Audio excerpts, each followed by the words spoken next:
Alors, bonsoir à toutes et à tous. Nous nous retrouvons pour cette dernière soirée avec le père Jean-Christophe Thibault, qui vient du diocèse de Metz. Et sans transition, je le laisse maintenant pour cette soirée, donc réponse aux questions qui ont été posées à la fois par les médias, les réseaux sociaux, et puis aussi au fond des églises, il y avait des petites boîtes. Voilà, donc chacun a pu poser des questions. Et puis ensuite, après la réponse aux questions, il y aura un petit temps de synthèse et nous terminerons donc le direct avec cette petite synthèse. Mon père, c'est à vous. Voilà, bonsoir à chacune et chacun. Je vois encore des visages bien fidèles à nos rencontres. Merci de votre présence. C'est pas l'exercice le plus simple que celui de répondre à des questions. Contrairement à ce que disait le père Guillaume, vous savez, je suis loin de tout savoir et que j'en apprends tous les jours, mais je vais essayer de répondre aux questions. Je pense qu'elles sont presque toutes là. Alors, on n'a pas pu tout mettre, je n'ai pas pu tout mettre, mais j'ai essayé, comme vous verrez, de regrouper par thème. Alors, on va commencer, sans plus attendre, dès maintenant. Si ça veut bien commencer. Alors, qu'est-ce qui se passe? Voilà. Donc, une des premières questions, alors, il n'y a pas un ordre, donc vous allez voir, c'est comme ça vient. Hein. Donc, je les ai mises et on va commencer par des questions relativement simples, puis vous verrez au fur et à mesure, après, on entrera dans des questions peut-être un peu plus complexes. Alors, il y avait une question d'Hélène, on la remercie beaucoup, et elle écrivait ceci, voilà sa question. J'ai entendu parler de lithothérapie, vous savez, c'est soigner avec des pierres, hein, c'est ça que ça veut dire.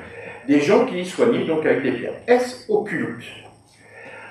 Alors répondre à cette question-là, je dirais il y a deux manières de voir les choses. Alors d'abord, je sais qu'ici, à Figeac, il y a une boutique qui propose des pierres. Hein, voilà. Il y en a un peu partout. Hein, c'est vraiment quelque chose qui se développe. Alors ça peut être simplement...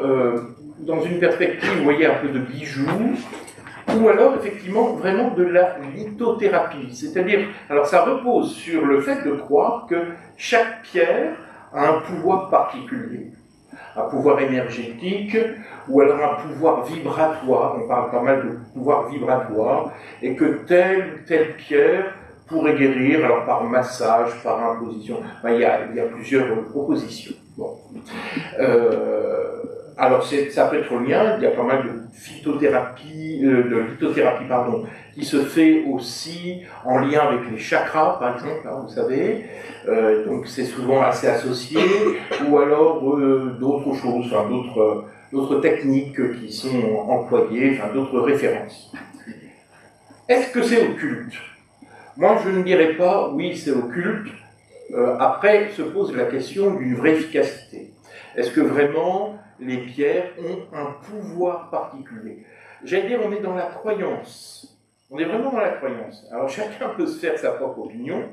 En tout cas, d'un point de vue scientifique, il n'est pas du tout prouvé que les pierres émettent de l'énergie, de la vibration. Bon. Donc si c'était le cas, on serait dans une perspective spirituelle, bien sûr. C'est considéré aujourd'hui, vous savez, comme une pseudo-science, une parascience. Il y a plusieurs. Chacun y verra ce qu'il veut bien voir, mais vous voyez, c'est pas plus que ça. Mais je vais tout de suite mettre un bémol. Parce qu'il y a aussi d'autres types de pierres. Il y a des pierres qu'on appelle des pierres de touche, en réalité, qui passent aussi par des réseaux parfois pas très clairs. On les reconnaît parce que là, contrairement à la lithothérapie qui va parler de guérison, on va plutôt parler de chance, de pouvoir, vous voyez, un petit peu... alors là, on parle de pouvoir occulte, hein, qui permettent effectivement d'approfondir, j'allais dire d'attirer des forces à soi, etc. Et là, on ne sait pas toujours d'où elles viennent. Ce que j'ai pu constater, et là je vous dis ça d'un point de vue empirique, c'est-à-dire à partir de mon expérience, je n'en tire pas des conclusions ni des théories à partir de là, mais ce que j'ai pu voir, c'est que, par exemple, dans les boutiques ésotériques, là je parle, parce que ce ne sont pas des boutiques ésotériques, hein, soyons bien clairs, hein, mais une vraie boutique ésotérique, il y a aussi beaucoup de cristaux. Vous savez, on vend des cristaux, des pierres à qui on prête des pouvoirs. Et ces pouvoirs peuvent parfois fonctionner parce qu'une pierre peut être également porteur d'un esprit, on va dire ça comme ça, pour moi d'un démon, et j'ai pu constater qu'il y avait, chez pas mal de gens que j'ai connus, qui pratiquaient différentes formes d'ésotérisme, un vrai attachement, plus fort encore qu'à certains livres ou à d'autres choses, très attaché à ces pierres. Je vais vous donner une anecdote, par exemple, c'est une dame dans ma région, qui est une croyante, qui va à la messe, mais elle avait un peu de difficulté à discerner ce qui est vraiment une messe, vous voyez, un petit peu, je vais dire, un peu naïve, quoi, sur certains points. Un jour, elle était invitée par une voisine, en disant, il y a une messe, c'est très intéressant, parce qu'en plus, c'est une messe de guérison. Alors, c'est intéressant, les messes de guérison. Puis, elle est revenue en disant, c'est bizarre quand même, parce que c'était une femme qui dirigeait les choses, c'était pas comme d'habitude, bon. Et en réalité, c'était une médium. Et elle vendait à la fin des livres, hein, parce que vous savez, généralement, il y a aussi la possibilité et des livres, des cristaux, des choses comme ça. Et elle avait vu des livres sur les anges. Alors elle dit, les anges, voilà, c'est bien les anges. Et donc c'est chrétien, parce que c'est les anges. Vous voyez, on a l'impression que tout ça, c'est pareil, quoi. Et donc, elle avait commencé à acheter, puis un tas de choses, et puis elle a vu. Puis elle est entrée là-dedans, et puis, comme ça peut arriver, en réalité, dans des principes magiques, et ça s'est retourné contre elle. Dieu merci, ça n'arrive pas toujours, mais là, quand je l'ai connue, elle était même plus capable de se lever de son lit, elle n'avait plus à faire à manger. Elle est passée par un psychologue, et c'est son psychologue qui a dit, vous savez, ce que vous faites, c'est très en lien aussi avec tout ce qui est spirituel, vous devriez voir un prêtre. C'est comme ça, mais elle ne voyait pas le problème, elle pensait que c'était psychologique. Alors quand je suis allé chez elle, la voir, je me suis rendu compte qu'elle était vraiment dans l'occultisme, si vous voulez, jusqu'au bout. Alors on a fait le tri, parce qu'elle me disait, ce livre-là, il est bien ou il n'est pas bien? Je disais, ah, ce livre-là, bon, voilà, non, ça c'est un bon livre sur les anges, ça c'est, quand on cherche les noms des anges, etc., c'est pas tout à fait pareil, etc., etc. Donc on avait fait le tri. Jusqu'au moment où on arrive à ces fameux cristaux, que tout pas si beau que ça d'ailleurs, hein. Et ça, les cristaux, quand j'ai dit, vous savez, il faut vous détacher de ces cristaux, ça ne voulait pas. Pas question.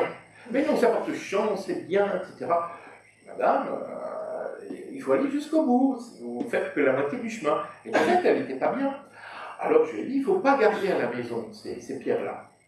Alors vraiment, à force d'insister, un jour, je reviens la voir, puis elle me dit, je n'ai plus les cristaux à la maison. Qu'est-ce que vous voulez dire? Et je regarde par la fenêtre, ils étaient dehors. Ils étaient juste sous la fenêtre. Non, c'est pas ça, il faut vraiment... Mais on voyait qu'il y avait un attachement. Et souvent, c'est comme ça, ces pierres, ça peut être des bagues. En termes techniques, on appelle ça maléficiées. Et c'est vrai qu'il y a pas mal de pierres qui peuvent être maléficiées ou qu'on hérite, qui sont porteurs d'une... Ça peut paraître un peu mystérieux de dire les choses comme ça, mais c'est une réalité un peu de certains, voilà, qui sert un peu de support pour certains démons, on va dire. Et de fait, en se débarrassant de ces pierres, elle a vraiment été libérée. Maintenant, elle va très bien, etc. Mais ça m'a fait réfléchir. Vous voyez, il y a pierre et pierre. On est parti au départ de ces pierres auxquelles on prête des pouvoirs qui, à mon avis, sont plus de la croyance qu'autre chose. Bon, personnellement, je n'adhère pas beaucoup. Jusqu'après, effectivement, d'autres pierres, d'autres cristaux qui ne viennent pas des mêmes endroits, dont on ne sait pas trop l'origine, sur lesquels on a fait des rituels. En réalité, je me souviens que quand je faisais l'occultisme, il y a un tas de rituels qui servent à appeler à se servir de pierres comme support. Ça peut être d'autres objets, mais les pierres, c'est assez court. Voilà. Je vais assez vite, hein, parce qu'il y a pas mal de questions. Après, il y a des questions sur la radiesthésie, et j'ajoute la rhabdomancie. Rhabdomancie, c'est avec des baguettes. Hein. Il y a le pendule et les baguettes. Et là, c'était surtout ça, parce que vous allez voir la question de Caroline, on la remercie beaucoup. Voilà ce qu'elle écrit. Concernant le pendule, n'est-ce pas occulte selon l'utilisation et l'intention qu'on y met. Je pense à la recherche de l'eau souterraine et l'existence des courants telluriques naturels. N'est-ce pas une réaction naturelle qu'un pendule ou des baguettes, s'agitent selon le courant à proximité? Je m'en suis déjà servi pour cette raison et j'ai facilement trouvé la source. Cela nous a évité de casser la conduite lorsque nous avons réalisé une tranchée à proximité. Et encore une fois, c'est bien différent que de l'utiliser pour demander l'avenir ou les numéros du loto. L'intention et le discernement semblent nécessairement tourner vers Dieu pour une saine utilisation. C'est une excellente question. Alors d'abord, on va reprendre un petit peu. Je vous l'ai dit comme ça et je le redis, on ne sait pas, enfin, il faut laisser ouvert une porte qu'il puisse y avoir des forces naturelles, du monde naturel, créées par Dieu, si on a à la fois, enfin, du monde naturel, que la science n'a pas encore mis en valeur, n'a pas encore trouvé, en valeur, c'est pas le mot, n'a pas encore trouvé, n'a pas encore décelé, pourquoi pas, hein, il ne faut pas fermer du tout cette hypothèse, point d'interrogation pour l'instant, on verra avec le temps. Et peut-être que, effectivement, c'est assez troublant. Moi, j'ai accompagné, comme peut-être pas mal d'entre vous, hein, c'est troublant, hein, la rhabdomancie, hein, avec les baguettes qui se lèvent près de l'eau. Je trouve ça un peu étrange quand même, parce que on est quand même aujourd'hui, on a des capacités de pouvoir sentir des présences électromagnétiques, on va dire, très très fines. Je pense par exemple, moi j'ai un problème de sommeil, je suis allé dans un hôpital une fois pour le sommeil, vous savez, on vous met des électrodes sur la tête, là, toute une nuit. Donc bon, le cerveau produit, c'est plutôt fin, hein, comme ce que le cerveau produit. Et le lendemain, ils sont capables de dire à telle heure vous avez fait ci, à telle heure vous avez fait ça. Bon, parce que, alors c'est quand même, il y a quand même, enfin moi je suis admiratif quand même de ce qu'on est capable de trouver, etc. Et comment des bouts de bois et une main, finalement, captent que des appareils extrêmement raffinés, extrêmement compétents, n'arrivent pas à percevoir. Parce que c'est quand même... Alors, sans qu'il y ait en disant que c'est uniquement naturel, c'est uniquement un phénomène naturel. Pourquoi pas? Mais j'avoue que j'ai des doutes. Et c'est là où je veux arriver, effectivement, bon, à la limite. Mais le gros problème du pendule, c'est que très vite, on ne l'utilise pas que pour trouver les sources. Et il y a cette tentation, et d'ailleurs dans les questions des derniers jours, de l'un et l'autre, me parler des sources, et puis je me sers aussi du pendule pour faire telle chose, et très vite on passe du pendule, enfin, de cette rhabdomancie, de ce travail de sourcier, on va dire, bon, sur lequel moi j'ai quand même des doutes, hein, mais après je ne veux pas fermer les choses. Mais très très vite, on va se servir, peut-être pas des baguettes, mais plutôt du pendule, comme un instrument, comme elle dit aussi, pour demander l'avenir. Alors, il n'y a pas les numéros du loto, parce que, vous savez, il n'y a aucun voyant qui, pour l'instant, il est arrivé, tout ça. Je ne sais pas pourquoi, mais ils sont capables de prévoir plein de choses, sauf même chose avec le spiritisme, les esprits sont capables de dire plein de choses, mais le numéro de loto, jamais. Bon, dommage, hein, mais c'est comme ça. En tout cas, très vite, la tentation, et je l'ai vécu quand j'étais petit, hein, puisque moi j'ai commencé à entrer dans tout ce monde par le pendule, c'est que le pendule va être utilisé comme un instrument au service de la divination. On va savoir. Et même dans le cadre des sourciers. Un des sourciers que j'avais accompagné était parti avec ses branches, là, ses baguettes. Donc il avait décelé après, je ne sais pas du tout ce qu'il y avait parce qu'il fallait creuser, c'était très compliqué. Mais ce qui m'avait frappé, c'est qu'après, il dit bon, il faut quand même maintenant savoir à quelle profondeur se trouve l'eau. Et à ce moment-là, il a sorti le pendule, puis il a demandé combien de profondeur. Et l'eau a répondu. Là, c'était bien, c'était en mètres, hein, parce que sinon, si c'était en Angleterre, ça aurait été en pied, tout ça. Puis il disait, alors, je me souviens, c'était 8 mètres, je crois, un truc comme ça. Et le pendule répond. Mais là, on est dans la divination. Vous voyez, parce que l'eau n'est pas capable de répondre à une question. Là, on passe à autre chose. Donc, il a commencé par, bon, j'ai décidé de l'eau, bon, à la limite, pourquoi pas. Mais, très très vite, vous voyez, on utilise le pendule et on passe à autre chose. Et puis après, ça peut être, vous voyez, par exemple, ça j'étais surpris, On va parler tout à l'heure un peu de l'homéopathie parce qu'il y a des questions sur ce sujet. Et c'est très difficile de trouver, il y a beaucoup de possibilités. Et ça arrive, je ne vais pas dire que c'est souvent, hein. Il arrive parfois, par exemple, qu'on utilise le pendule pour trouver le bon médicament, etc. J'ai entendu plusieurs fois. C'est pour ça que je me dis, si c'était une fois, ça ne veut rien dire, mais quand on l'entend plusieurs fois de plusieurs sources différentes, on dit tiens, oui, on utilise le pendule souvent pour la divination. Alors, moi, ce qui m'embête avec le pendule, c'est que ce que dit Caroline, et elle le dit très bien, enfin bon, effectivement, est-ce qu'une bonne intention suffit? Et plusieurs fois, et le père le répondra, je pense, en conclusion tout à l'heure, mais une bonne intention ne suffit pas. Parce que ça peut nous tromper, une bonne intention. Enfin, il y a une bonne intention, mais on peut aussi s'adresser à des choses qui ont une intention beaucoup moins droite. Et voilà, il faudrait que l'intention soit droite dans tous les sens. Et elle n'est pas toujours droite dans tous les sens, si vous voulez, hein, si vous voyez ce que je veux dire. Quoi, hein.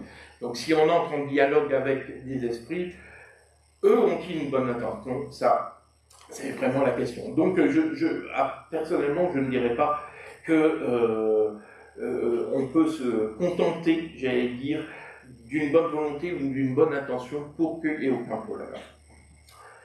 Le Reiki, alors il y a deux questions. Anne qui dit comment comprendre que le Reiki est à déconseiller alors que l'on ressent un mieux après une séance. Et puis Liliane qui nous dit j'ai une amie qui fait du Reiki, je ne sais pas comment lui expliquer sans rompre le lien qui nous unit. Donc on sent qu'elle a peur de la blesser. Comment lui en parler? Donc, on imagine que Liliane a quand même quelques doutes. Alors je ne vais pas revenir sur le Reiki parce qu'on en a déjà beaucoup parlé. Vous savez, ce sont des principes qui reprennent finalement le magnétisme en se servant d'imposition de mains qu'on passe le long du corps, en faisant des mantras. En tout cas, ce que je peux dire, là encore, je ne vais pas être très... je ne m'appuie pas sur des chiffres, mais plutôt sur une expérience. Donc vous pouvez très bien me remettre en question ou dire que vous n'êtes pas d'accord avec moi, je le comprendrai très bien. Mais une chose m'a frappé avec le Reiki, vous savez, ça se développe beaucoup, hein, et j'ai beaucoup de gens qui viennent m'en parler. Beaucoup de retours de Reiki, mais pas positifs du tout, et surtout avec des points communs. Ce qui m'avait peut-être le plus frappé, c'était, il y a 1 an et demi à peu près, je faisais une série de petites interventions, une petite conférence, quoi, dans l'ouest de la France, hein, un peu plus au nord qu'ici, dans différentes villes. Donc je passais de ville en ville, et puis je parlais pas du Reiki, parce que c'était pas trop le sujet, vous savez, on peut pas tout dire en 1h30. Et à chaque fois, il y avait, à la fin, quand les gens venaient pour poser des questions, il y avait toujours des personnes qui venaient en disant « Pourquoi vous n'avez pas parlé du Reiki ?» Et à ce moment-là, j'avais compris que c'est parce qu'ils avaient quelque chose à dire. Alors ils me disaient, le Reiki, ça a pris une place terrible dans notre vie, et ça finit même par casser notre famille, de provoquer des divorces, etc. Bon. Et ce qui m'avait frappé, c'est que dans 3 villes, 3 soirs de suite, des gens sont venus me dire exactement, avec les mêmes mots, les mêmes effets. Et les effets négatifs qu'ils avaient pu ressentir avaient été exactement les mêmes. Alors évidemment, j'ai bien conscience que si ça va bien, les gens pour qui ça se passe bien, c'est pas eux qui vont venir me voir. Si on vient me voir, c'est que c'est une question. J'en ai conscience de tout ça. Mais malgré tout, pour moi, le Reiki fait partie de ce qui est le plus problématique. En tout cas, quand je discute avec les confrères prêtres qui font de l'exorcisme et tout ça, la thérapie alternative qui aujourd'hui revient le plus avec des témoignages pas positif, il faut bien le dire, c'est le Reiki, de très loin, beaucoup plus que le reste. Moi, je serais très prudent. Alors, ces histoires d'énergie, puis vous savez, les mantras, tout ça, bon, alors, je ne vais pas vous dire parce qu'on en a déjà parlé, hein, mais en tout cas, moi, je serais très prudent avec le Reiki. Ça ne me met pas en confiance. Beaucoup de gens deviennent maîtres Reiki, on y est très vite, hein, finalement, on est très impressionné par ce titre. Ouais, c'est une petite formation. C'est pas des années de pratique pour devenir maître Reiki. Sauf que malgré tout, c'est fascinant parce que ça semble marcher. Mais les conséquences souvent ne sont pas très positives. Mais vous avez tout à fait le droit n'êtes pas d'accord avec moi, moi je vous dis ce que je pense, hein. Vous en faites ce que vous voulez. Les méthodes de relaxation. Alors, question de Dorothée, on la remercie aussi. Que penser du yoga si on le pratique comme une activité sportive? Luc, alors j'ai regroupé, hein. En quoi le feng shui est-il dangereux? Vous savez, le feng shui, ça repose, c'est mettre en harmonie son intérieur, sa maison. En tout cas, c'est fait comme ça en Occident, en tenant compte de certaines énergies. Alors, c'est inspiré, là encore, du taoïsme et des fameuses énergies, à la fois du qi, hein, donc ces énergies spirituelles, du yin et du yang. C'est pas une histoire d'orientation. Beaucoup de gens disent oui, c'est nord-sud, il vaut mieux dormir la tête au nord. Je sais pas si c'est vrai. Non, c'est pas ça. Hein. C'est des énergies qu'on repère. Et puis après, très vite, on dit oui, mais là, il y a eu des choses négatives. Il faut faire du ménage, chasser les mauvais esprits parce que dans cette maison, c'est passé. Bon, tout ça repose sur une religion qu'on appelle le taoïsme, qui est certainement la religion. C'est une religion chinoise. Hein. C'est une religion qui est très fondée aussi sur les esprits, c'est très animiste, sur les exorcismes aussi, enfin exorcisme au sens chrétien du terme. Hein. La magie a une très grande place. C'est une religion qui est de brique époque en réalité, qui a accumulé pas mal de choses. Mais en tout cas, nous en Occident, on la connaît surtout dans ces histoires d'énergie, on va dire. Et puis Alain nous pose cette question. Pour ce qui est des rééquilibrages énergétiques, on va pas reparler encore des énergies, mais vous voyez ce que c'est, hein, toutes ces thérapies qui disent qu'il faut que l'énergie soit en harmonie, en équilibre, etc. Spirituelle, hein, je le rappelle bien sûr. Bien que je ne pratique pas, je vois que vous citez le Qigong, chose qui peut m'intéresser pour se relaxer et lâcher prise. En quoi est-ce mauvais et quelles sont les alternatives proposées? Alors, je trouve cette question intéressante. Alors, le Qigong appartient aussi à tout ce courant du taoïsme. Là, c'est des mouvements que l'on fait pour se mettre en harmonie avec ces énergies du qi, etc. Bon. Et puis après, c'est des alternatives. Moi, je vais vous dire une chose. J'espère pas vous choquer en disant ça, mais je vais vous dire un peu comme je pense des choses par rapport, vous voyez. On a vu le yoga. Je vous l'ai expliqué, le yoga, c'est une voie religieuse indienne. Il y a toute une histoire. Même dans les Védas, les Upanishads, enfin bref, il y a plusieurs écoles. Enfin, c'est une voie religieuse qui... Non, je ne vais pas revenir parce que je vous en ai parlé. Le Feng Shui se rattache au taoïsme, ainsi que le Qigong, etc. Bon. Moi, j'ai deux convictions importantes, enfin, qui sont un peu, que je voudrais vous partager simplement ce soir. Je ne le fais pas souvent, mais je vais le faire. La première, c'est, moi je suis croyant, je suis chrétien, je suis converti, et donc en ce sens, je pense que si il peut y avoir dans des religions des choses qui sont justes, des semences du verbe, pour reprendre des termes théologiques, je pense que vraiment le chemin, la vérité et la vie, c'est le Christ. Mais en disant ça, pour moi, les autres religions, si on veut vraiment être dans une relation d'amour, on doit les respecter. On doit avoir un respect des autres religions. Or, je pense que les Occidentaux ont été des pilleurs dans l'histoire.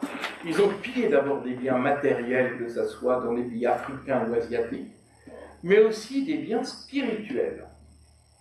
Parce que finalement, ils sont allés prendre des techniques, enfin ils sont allés chercher dans le yoga, mais en disant on prend le yoga, mais on le vide de tout ce qui est religieux, parce que le but du yoga, hein, vous savez, c'est se libérer du samsara, c'est-à-dire de la réincarnation, en essayant que son atman, son soi divin, se fonde avec le brahman, avec l'absolu. Bon, ça c'est le projet de ceux qui y croient, qui sont indiens, et qu'il faut respecter. Enfin, et je trouve qu'on a été quand même très léger.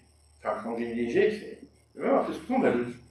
D'aller prendre le yoga, de dire je le prends, je le vide comme un poulet de tout ce qui est, de tout ce qui est religieux, et puis je vais en faire quelque chose pour mon bien-être, etc. Et je me fiche du tout de la foi des gens pour qui c'est une religion sérieuse. Même chose pour le taoïsme, même chose pour le bouddhisme, etc. On n'est pas respectueux.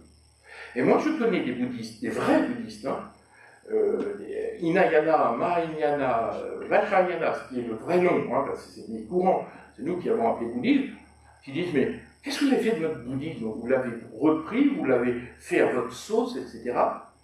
Moi, je trouve qu'il n'y a pas de respect de la religion. Enfin, en tant que croyant, ça me choque, parce que j'aimerais pas qu'on fasse ça du christianisme. Donc, vous voyez, le yoga, l'activité, oui, faire le yoga en activité sportive, ça me choque. Je vous le dis comme ça, je suis choqué. Parce que c'est pas ça. Pour le yoga, c'est d'abord. Enfin, moi, je pense que c'est un manque de respect de faire un yoga occidental. Alors, vous allez dire, oui, mais c'est Vivekananda qui lui-même, et puis Tirumalai Krishna, enfin, c'est des Indiens eux-mêmes qui ont fait le. Oui, d'accord.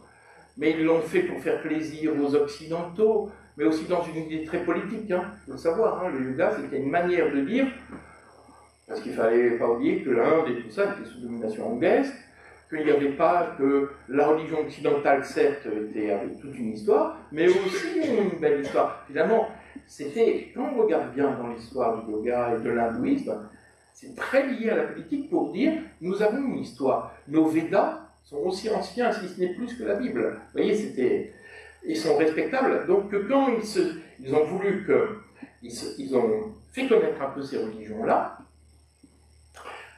c'est vrai qu'ils l'ont fait, j'allais dire, de manière, voilà, pour que ça plaise aux Occidentaux, mais c'était aussi une manière pour eux qu'on connaisse un peu leur tradition spirituelle, dont l'Occident ne s'est jamais intéressé. Enfin, personne n'avait entendu parler de l'eau. On ne s'intéressait pas, ce n'étaient pas des religions, c'est les religions des pays lointains, quoi, vous voyez. Et voilà, je vous dis ça, hein, vous en pensez, mais la question qui se pose derrière tout ça aussi, c'est de dire, est-ce qu'on peut utiliser une voie religieuse, une méthode religieuse, en la vidant de sa spiritualité, pour un autre usage que pour lequel il a été fait? Est-ce qu'on peut utiliser le yoga vraiment sans que ce yoga, enfin ces pratiques qui ont été faites avec du temps, les yogis qui ont mis des années à maîtriser certaines choses, etc., est-ce que ça ne va pas, enfin finalement, est-ce qu'il suffit de dire je me débarrasse de l'aspect religieux pour que finalement ces méthodes-là finalement ne produisent pas ce pourquoi ils ont été faits, c'est-à-dire pour quelque chose de religieux. Le yoga, par exemple, peut arriver au samadhi, c'est-à-dire cet état d'éveil. Est-ce qu'on peut vraiment utiliser, vous voyez, une méthode religieuse, et il suffit de dire je me débarrasse du sens pour que ça soit dénué de... Alors, il y a le père Verlaine, vous savez, qui était avec un hindou, et ce qu'il a dit a été repris plusieurs fois, mais c'est très intéressant, où il y avait un swami, enfin, donc un gourou, si vous voulez, un responsable, qui disait ce que vous avez fait du yoga, ça n'a rien à voir avec notre yoga, et me disant, mais vous êtes fous les Occidentaux, parce que des techniques que nous, on utilise avec beaucoup de prudence, parce que vous touchez des choses, vous ne vous rendez pas compte à quoi vous touchez, que vous faites comme ça facilement, vous ne vous rendez pas compte à quoi vous touchez. Puis après, paraît-il, ce swami a révisé un petit peu en disant, bon, au moins, ça va produire ce que ça va produire, l'hindouisme va finir par gagner les esprits des Occidentaux.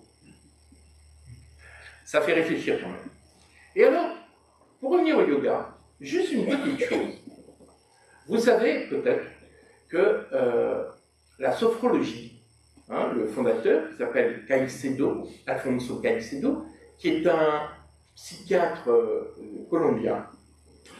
Si je parle de la sophrologie, c'est parce que c'est la méthode de développement personnel, on va dire, ou de relaxation, ou guérison même, la plus développée aujourd'hui. Et l'origine est très intéressante et vous allez voir comment il a évolué. Caicedo, donc, était envoyé par ses parents. Alors, il est de famille chrétienne, hein, c'était un catholique, bon, très bien, mais pas très spirituel, envoyé à Madrid pour devenir médecin, puis psychiatre. Et on est à la fin des années 50, et à la fin des années 50, il était très fasciné par les états de transe, le vaudou, les états mystiques, comme psychiatre, en disant, enfin voilà, un peu fasciné par ça. Et à l'époque où il pratiquait la psychiatrie, il était très choqué, et on peut le comprendre, et il avait raison, par les méthodes qu'on employait à l'époque, qui malheureusement existent encore, à savoir les électrochocs. On soignait les gens avec beaucoup d'électrochocs, et de Thomas Assumi.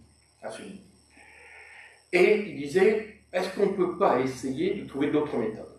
Et donc, ce qu'il a, comme on parlait beaucoup des termes modifiés de conscience, hein, c'était l'époque, eh bien, il a commencé à s'intéresser à l'hypnose. Donc, il s'est formé en hypnose. Et alors, c'est là où la grande histoire rejoint la petite, ou la petite rejoint la grande plutôt, c'est plutôt dans ce sens-là. Il se trouve qu'il s'est marié avec une jeune Française, avec qui ils ont fait un beau couple d'ailleurs. Hein. Et alors c'était, je ne sais pas comment ils ont fait, parce que c'était un monsieur Caicedo était quelqu'un qui parlait le français comme une vache espagnole. Enfin, c'est vraiment, enfin, j'ai déjà entendu, mais bon, il a fait un couple franco-français, voilà, espagnol-français. Et cette femme, sa femme, bon, sa femme, elle pratiquait du yoga. On est en 1961-62, je ne me souviens plus exactement l'année de leur mariage, mais le yoga n'était pas encore développé. Il n'y avait pas des cours de yoga comme maintenant à tous les coins de rue. C'était pas encore connu, lui-même ne connaissait pas le yoga. Et en voyant sa femme faire du yoga, il dit, mais c'est formidable ça. Par certains mouvements du corps, par certaines postures, asana, eh bien, elle arrive à se détendre, elle arrive à sortir de moments de stress. Donc, le corps peut avoir un lien avec le psychique, le psychologique. Ce qui est juste d'ailleurs. Hein. Et il dit, mais là, elle fait quelques mouvements, mais il a l'intuition qu'on peut aller encore plus loin. Alors il décide de partir en Inde. Et il va rencontrer tous les plus grands, enfin tous les plus grands gourous, pour essayer de trouver les techniques les plus efficaces. Celles qui vont finalement avoir un impact sur l'esprit le plus fort. Mais avec cette idée tout à fait laïque, qu'il s'intéresse qu'à la forme, mais pas au fond. Donc il se fiche que les techniques servent à un but religieux. Lui, c'est qu'est-ce que ça produit comme état de transe, quoi, en gros, pour dire les choses. Et là, il va il va prendre un certain nombre de techniques des techniques très, très puissantes, entre guillemets, vous voyez, enfin, qui ont quand même des effets très forts. Après, de là, on va lui dire, il faut aussi vous intéresser à la méditation. Il va aller au Tibet, s'intéresser à la méditation tibétaine, en particulier au Tummo, c'est pour ceux qui connaissent, qui est une technique extrêmement puissante et dangereuse, qui va apprendre en 2 coups de cuillère à peau, puis il va finir, finalement, une 3e année, il va aller au Japon pour apprendre aussi des techniques de zen. Puis il va revenir, et il va faire ses méthodes avec les différents degrés en prenant toutes ces techniques. Pas n'importe quelle technique, quand même. Et donc, mais en disant, ça sera uniquement sur un plan, voilà, sans y mettre la moindre connotation religieuse. Or, à la fin de sa vie, j'ai trouvé ça, mais presque parce que j'ai pas mal travaillé là, je me suis rendu compte qu'à la fin de sa vie, il prend conscience qu'on ne peut pas utiliser le yoga sans que finalement que ça mène, en tout cas que le yoga ait une incidence religieuse. Alors je vous l'ai mis ici. C'était le 12 décembre 2009. C'était pas très longtemps. Enfin, il est mort très peu de temps après. Je crois qu'il est mort en 2012. Donc cette vision très laïque de la sophrologie, il va reconnaître son erreur. Et voilà ce qu'il dit. C'est un petit extrait que j'ai trouvé, que vous ne trouverez pas sur Internet parce qu'elle n'est pas mise en avant, mais c'est très révélateur. Hein. Il dit ceci. Il raconte, en réalité, à la fin de sa vie, il racontait comment il a fondé la sophrologie. Alors, il commençait toujours par dire, bon, le yoga, j'ai utilisé le yoga. Et voici ce qu'il dit. Comment allais-je pouvoir transplanter le yoga en Occident sans tenir compte du fait que le yoga authentique est intimement lié à la religion? Je ne cesse de souligner que bien que certains disent parfois que le yoga n'est pas une religion, en réalité il n'existe pas de vrai yoga indien sans la croyance en la réincarnation. La pratique du yoga vise à rompre le cycle des réincarnations. Et si vous dites ne pas y croire, alors pratiquez-vous le yoga. Dans un même ordre d'idées, pourquoi iriez-vous à la messe si vous n'êtes pas catholique et ne croyez pas en l'existence du Christ? Pourquoi feriez-vous du yoga si vous ne croyez pas en la réincarnation? Le yoga est un chemin qui mène à la rencontre avec la divinité. Vous imaginez le yoga pour aider ces dames à perdre du poids? Un petit peu sexiste, enfin bon. Ce yoga-là n'est pas le vrai yoga, appelez ça gymnastique, et les choses sérieuses n'y touchez pas.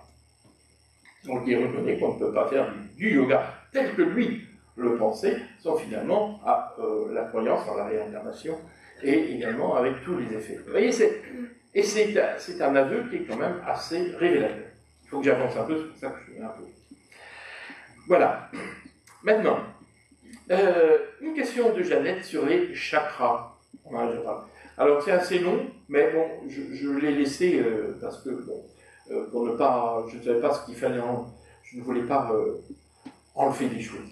Pourquoi est-ce dangereux d'ouvrir les chakras? Car presque tous les soins énergétiques, méditation transcendantale, yoga, proclament cela comme un but à atteindre. Ouvrir les chakras pour bien laisser circuler et capter les énergies.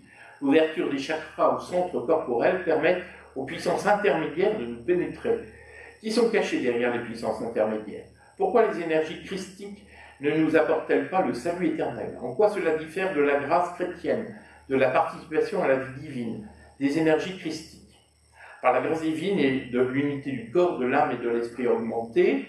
Par contre, les chakras vont dans un sens contraire, la déchirure des centres corporels. Est-ce qu'un grand choc émotionnel peut provoquer l'ouverture des chakras? Est-ce qu'une thérapeute peut ouvrir les chakras? Oui, très facilement. Elle répond à la question, très bien. Combien d'années faut-il pour les refermer, pour que les puissances intermédiaires ne peuvent plus nous pénétrer si fortement? 10 ans au moins, voilà. Alors, il y a beaucoup de choses dans tout ce qu'elle dit.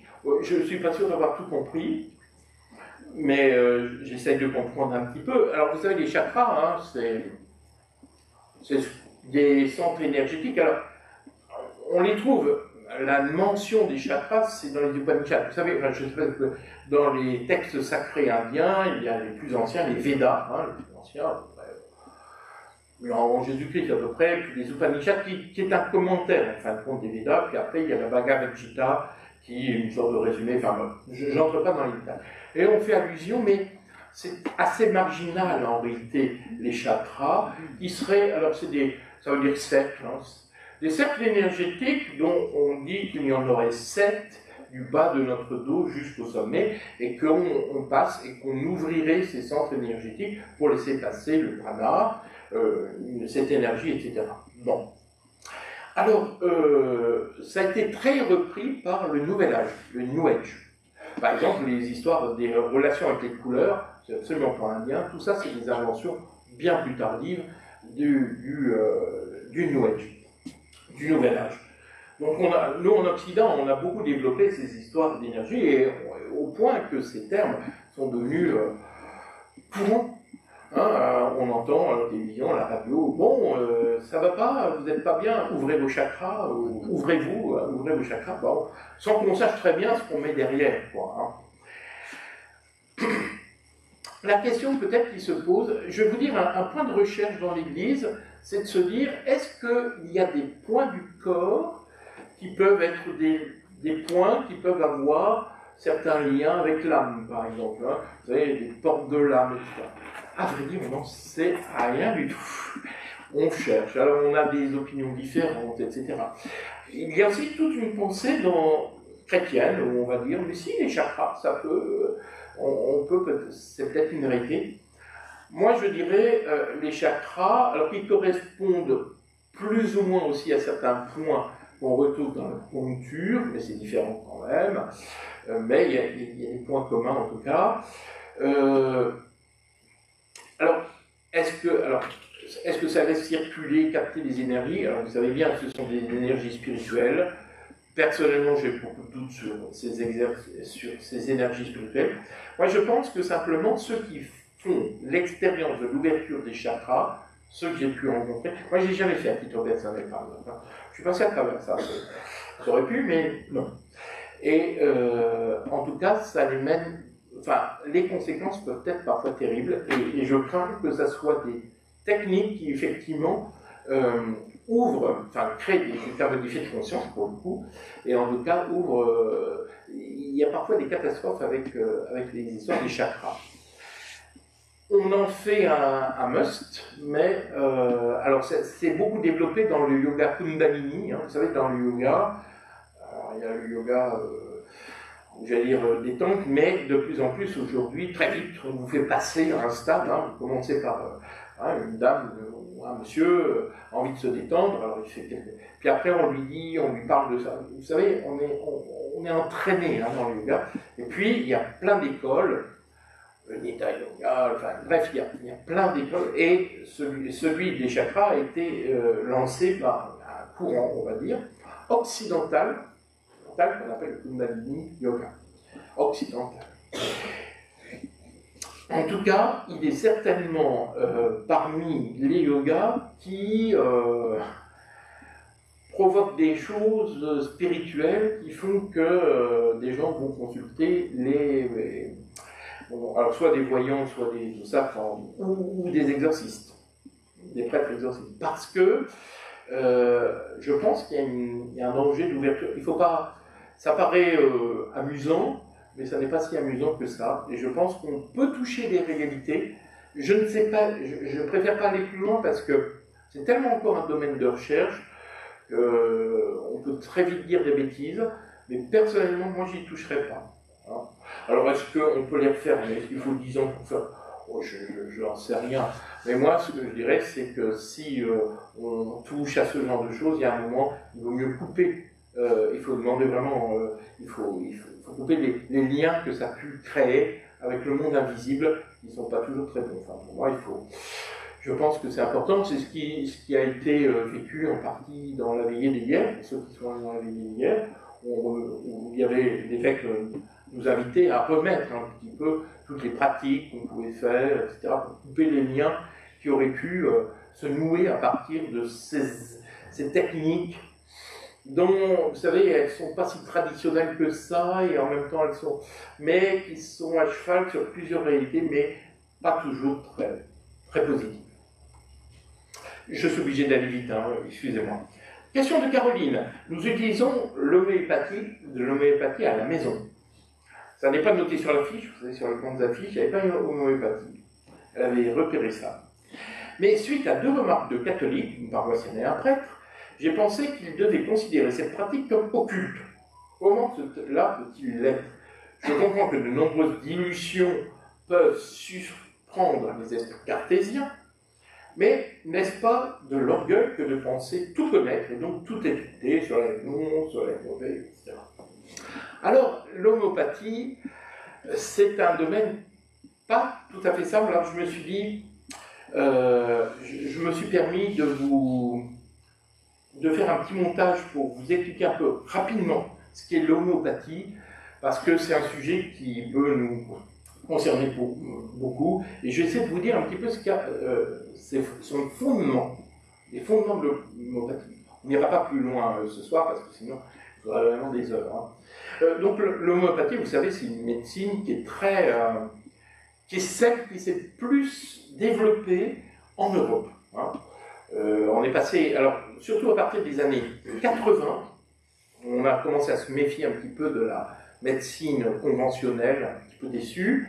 Et vous voyez, on est passé de 16%, et aujourd'hui, elle est estimée à 40%, à peu près, des gens qui se soignent par l'homéopathie. Et en 2019, un sondage a montré que 72% des Français avaient une opinion positive.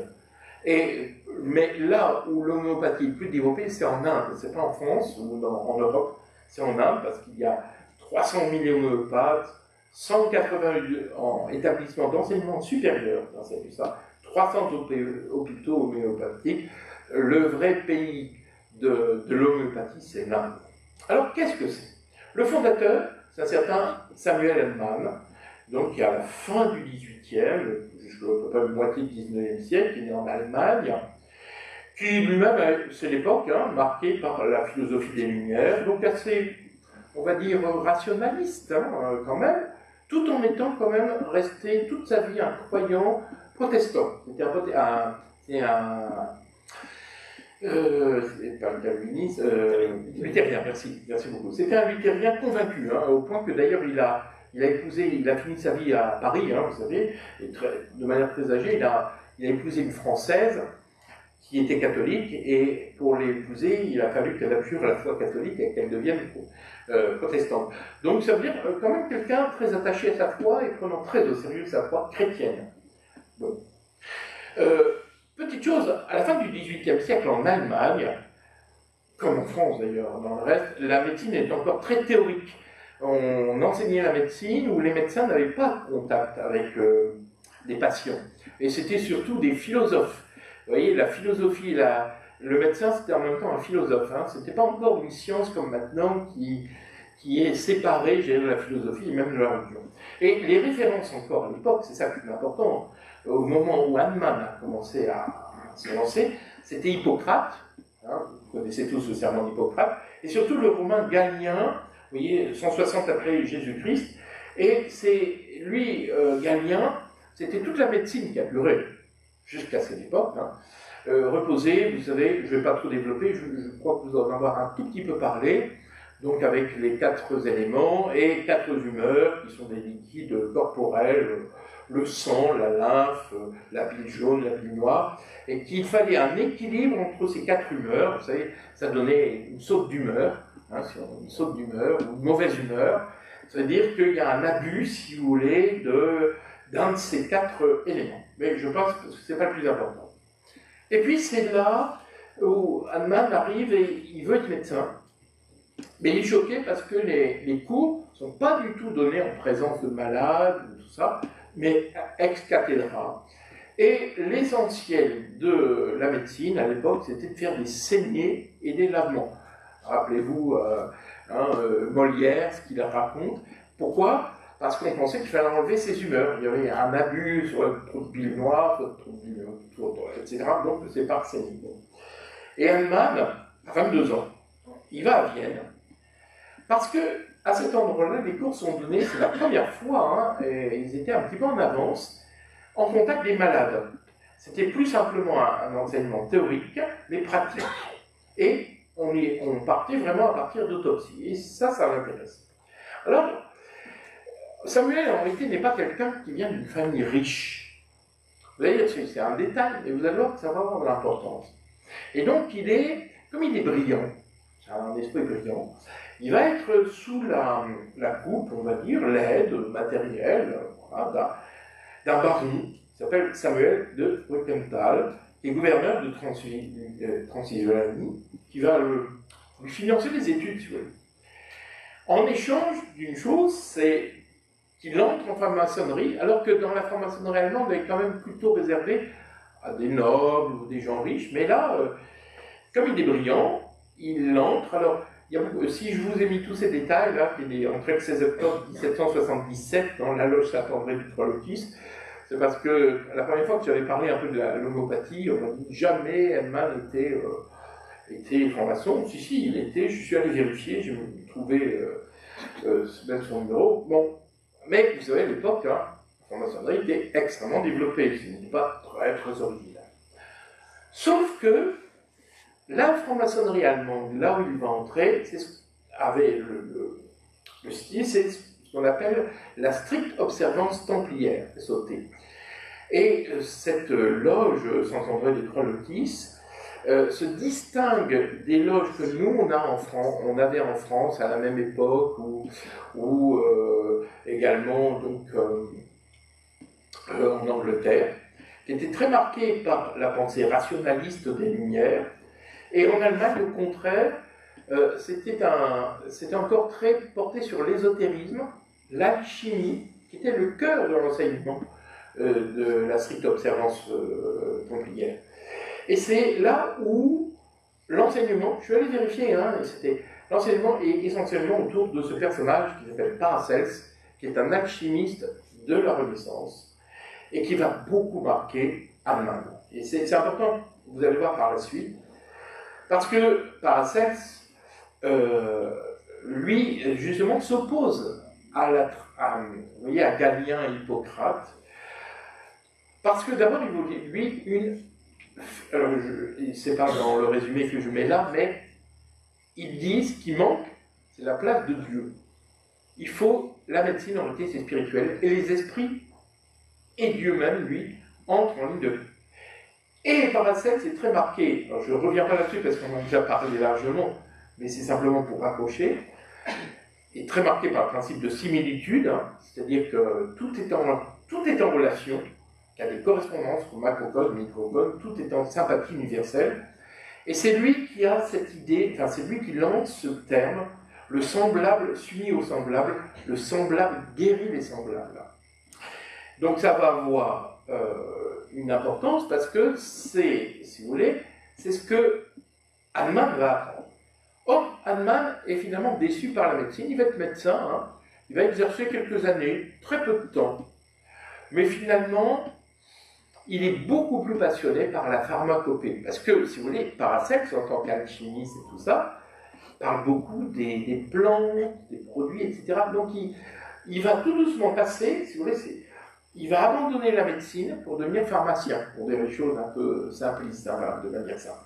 Et il se trouve qu'il se marie avec une certaine Henriette, qui est la fille d'un apothicaire, Lasler, et le père de sa femme lui met à disposition un laboratoire. C'est grâce à ce laboratoire que finalement, il va pouvoir vraiment se lancer dans le travail d'apothicaire, de pharmacien, si vous voulez, et il va aller à la clinique.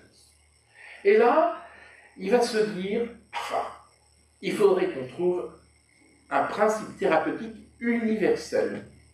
Et donc, il va faire des recherches, toujours inspirées, si vous voulez, par ce que faisait Paracels. Hein. Donc, Hahnemann va essayer de trouver, et il va vouloir faire ses expérimentations, mais il veut dire que si on veut savoir si tel produit, telle plante, est efficace pour une maladie, il faudrait d'abord savoir ce qu'elle produit sur un corps sain. Parce que finalement, comment on peut savoir il faut d'abord faire une expérimentation sur un corps sain. Alors, ça, c'est sa grande idée. C'est pas évident de trouver des volontaires, donc j'ai essayé tel produit qu'on ne connaît pas, voir un peu ce que ça produit. Ah, ça te donne de la fièvre, c'est excellent. Vous voyez, c'est pas. Alors il l'a fait sur lui, hein, et il raconte, hein, je vais prendre une conférence qu'il a faite, 8 années exercées avec la plus scrupuleuse attention m'avaient fait connaître un néant dans les méthodes curatives ordinaires. Parce qu'il trouvait qu'il n'y avait rien, et c'est vrai qu'il n'y avait pas grand-chose à l'époque. Hein, on faisait des saignées, on faisait des choses, mais pas tellement de médicaments, très peu. Il y a un Dieu. Vous voyez, j'ai mis ça parce que dans la tête d'Hahnemann, c'est à partir de Dieu qui part. Hein. Il y a un Dieu, il doit y avoir un moyen créé par lui d'envisager les maladies sous leur véritable point de vue et de les guérir avec certitude, un moyen qui ne soit pas caché dans des abstractions sans fin. C'est le début où la science se développe. Et il dit, mais ça ne va pas. Alors, il a cette idée de soigner le mal par le mal. En médecine classique, la médecine qu'on connaît à peu près tous, quand on a mal, on s'attaque au mal, si vous voulez. Et plus le mal est intense, et plus on augmente la dose de médicaments. Quoi, hein. Vous connaissez bien, hein, c'est le principe. Et dans l'homéopathie, lui, il va faire un peu l'inverse. On ne cherche pas l'origine de la maladie, et le médicament qui va l'éradiquer, c'est pas ça le but, mais on va traiter le mal par le mal, et on administre une substance qui va provoquer les symptômes identiques à ceux de la maladie. Donc vous voyez, dans Paracels, c'était l'analogie entre, je vous ai expliqué, donc je ne reprends pas, je vais prendre un exemple simple, vous savez, une noix, hein, quand vous ouvrez une noix, les cerneaux de noix, ça ressemble au cerveau. Donc, cette analogie de forme, la noix guérit le cerveau. Vous voyez, bon. Lui, il va pas rentrer là-dedans, c'est plutôt une analogie de symptômes. C'est ce que ça produit. Alors, c'est son premier principe, c'est cette similitude de symptômes. Il va répertorier toutes les plantes, tous les produits divers, l'arsenic, la bélanone, la noix vomique, la digitale, la ferrexentignase, l'arnica, les sels de mercure, etc. Et il le teste sur lui, pour voir ce que ça produit. Tiens, ça me donne des boutons. Tiens, ça me donne de la fièvre. Ça me donne des courbatures, etc. Et puis, il note. Et donc, pour chasser un certain nombre de choses, il va prendre ce qui provoque cette... Voilà. Et donc, il établit des relations avec des maladies, des symptômes similaires, c'est ce qu'il va appeler la loi de la similitude, et le terme, il va reprendre celui de Paracelse, c'est pas le sien, hein, le similia, similibus, couranto, soigné avec les similitudes. Non plus avec les couleurs, mais avec les symptômes. Et Hahnemann va constater qu'il y a des propriétés fébriles, par exemple, il va commencer par la quinine, quinquina, voilà, il va prendre 2 fois par jour, 12 grammes 6, et puis, ça va lui donner la fièvre, s'il est souvenir de son nom. Et il dit, mais ça, j'ai exactement les symptômes du paludisme. Donc, on peut guérir le paludisme avec la... Vous voyez? Et à partir de là, c'est ça le principe. Vous prenez une personne saine et vous lui donnez un médicament sans dilution. Évidemment, si vous ne le diluez pas, elle devient malade.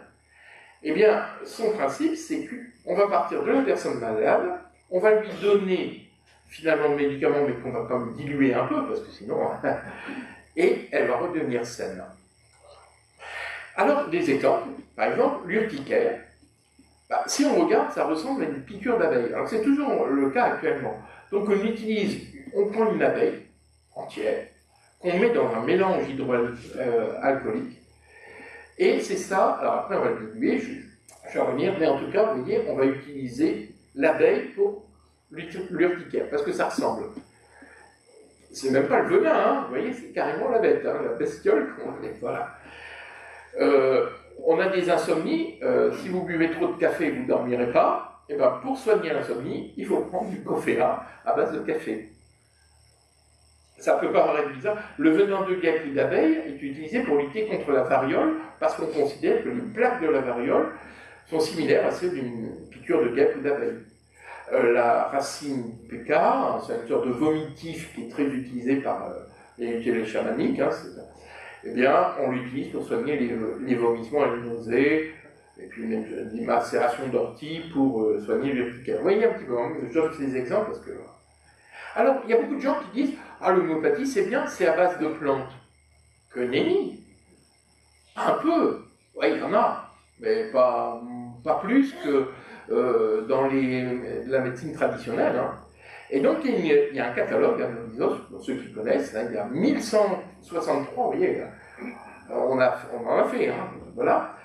Et il y a des plantes, mais il y a aussi des minéraux, des sels qui va de le sel à l'or, des animaux, hein, comme les abeilles, je vous l'ai dit, ou réduits en poudre, mais même, je vous mets tout, hein, des sécrétions, du venin de serpent, du lait de louve, des bactéries, nos hommes qui viennent d'agents responsables de la maladie, donc des bactéries qui provoquent des maladies. Il y a 87 acides, 32 éléments, 68 dénominations de dérivés de sodium, 49 de potassium. On y trouve également l'eau de mer, le ver de terre, de l'arsenic, des espèces de cafards, la punaise de lit, en ce moment il y en aurait pas mal, hein. La cocaïne, le café, le melon, la truffe, le sucre, etc. Et tout ça, il y a même du vomi, des tumeurs, des fesses et des verrues. C'est ça qu'il y a dans Henriquet. Il n'y a pas que des plantes. Je mets ça pour rire un peu, mais vous voyez, parce que c'est pas une phytothérapie, contrairement. Je dis ça parce qu'une fois j'ai fait une émission de radio, puis je disais ça, où je me suis fait engueuler par une dame qui me dit mais c'est à base de bonnes plantes. Et ça, je lui dis madame, non, je vous assure que non. Bah, bref. Et donc, premier principe. Évidemment, le problème c'est que si vous prenez de l'arsenic sans le diluer, ça va être mal. Alors il a l'idée de diluer. Mais à l'époque, il n'y avait pas de balance. À la fin du XVIIIe siècle, et on diluait. Et on pesait comment? Par dilution. C'est une manière, voilà. Et donc, il va avoir l'idée de diluer pour éviter les empoisonnements, avec tout ce qui est strychnine, mercure, etc. Et alors là, il découvre que plus la dilution est élevée, plus le médicament est efficace. Et généralement, quand on parle, vous voyez, quand les médecins, quand on remet en cause, on parle que de ça, généralement, alors qu'il n'y a pas que ça, hein, il y a plusieurs choses. Et donc, on divise, enfin, vous connaissez, hein, je ne sais pas trop, hein, on prend sur 10, on prend le 10e, on redilue, etc. Et ça finit par être complètement dilué. Et il faut savoir qu'il y a un nom qui s'appelle Avogadro, hein, qui est au bout de la 23e dilution, il n'y a plus aucune molécule qui reste. Or, ils vont jusqu'à 100 fois, même plus maintenant, de dilution. Donc, d'un point de vue simplement scientifique, hein, il n'y a plus rien. C'est de l'eau pure. Et pourtant, ça marche. Et je pense que ça fonctionne. Personnellement, je pense que... Parce que ça fonctionne sur des animaux et sur des bébés. C'est donc pas qu'un effet placebo. Je ne pense pas. Beaucoup pensent, beaucoup de médecins, enfin beaucoup de rationalistes vont dire que c'est un effet placebo. Moi, je pense qu'il y a un mystère que je n'explique pas hein, vraiment, mais avançons. Troisième principe, on n'en parle jamais, c'est la suppulsion. C'est-à-dire qu'il faut secouer le produit pour provoquer un phénomène de ce qu'on appelle la dynamisation. Et d'ailleurs, dans la biodynamie, nous avons exactement le même principe. Hein, qui s'appelle biodynamie, dynamisation, c'est la suppulsion. On fait aussi un produit homéopathique nous-mêmes. Qu'est-ce que ça veut dire? Pourquoi? Alors au départ il l'avait trouvé parce qu'il allait à cheval, et il se rendait compte qu'en allant à cheval, ça secouait et c'était encore plus efficace. Ça c'est la légende. Vrai, faux, mais le fond est autre chose, et c'est là où on arrive à la chose la plus intéressante. C'est que pour lui, c'est une médecine spirituelle et énergétique. Et ça, on ne le sait pas, on ne le dit jamais. Hahnemann avait un ami qui s'appelait, on en a parlé dans d'autres, donc je n'insisterai pas sur lui, le certain Anton Mesmer, c'est la même période, qui est le fondateur du magnétisme, le fameux magnétisme animal, vous savez, de croire qu'il y a cette puissance, cette force, qui a servi à tous les, par du Reiki, tout ça, ben voilà, donc, tout ça c'est la même origine. Et donc, lui croyait, et l'un et l'autre disaient que le monde est baigné par cette énergie spirituelle, le magnétisme animal. C'est ce qui est enseigné aussi dans ce qui était enseigné avec Paracels et ce qu'il a reçu aussi dans tout ce qui était donc la franc-maçonnerie.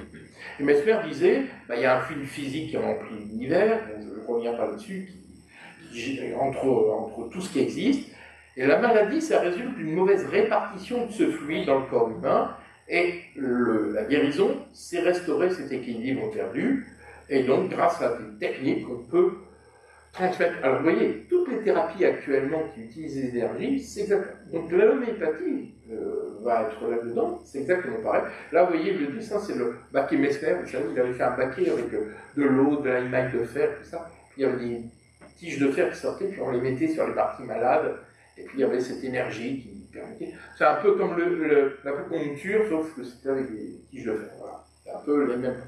Alors, il a écrit un livre que vous pouvez trouver sur Internet, qui est dans la lecture libre, et ça vaut vraiment le coup, si vous voulez vraiment savoir ce qu'est l'homéopathie. Et c'est un livre qui s'appelle Organon, ou l'art de guérir. Celle-là, c'est la 6e édition, parce qu'il l'a écrit 6 fois, c'est la dernière. Et il parle, lui, non pas de magnétisme animal, mais il parle de force vitale immatérielle. Et j'insiste beaucoup sur le mot immatériel. Ce ne sont pas, ce qu'il va parler, ce n'est pas une force magnétique, électrique, mais immatérielle. Alors il dit ceci, ce sont des extraits. Dans l'état de santé, l'énergie vitale, qu'il appelle le dynamisme, immatériel, animant la partie matérielle du corps humain, l'organisme, règne de façon absolue.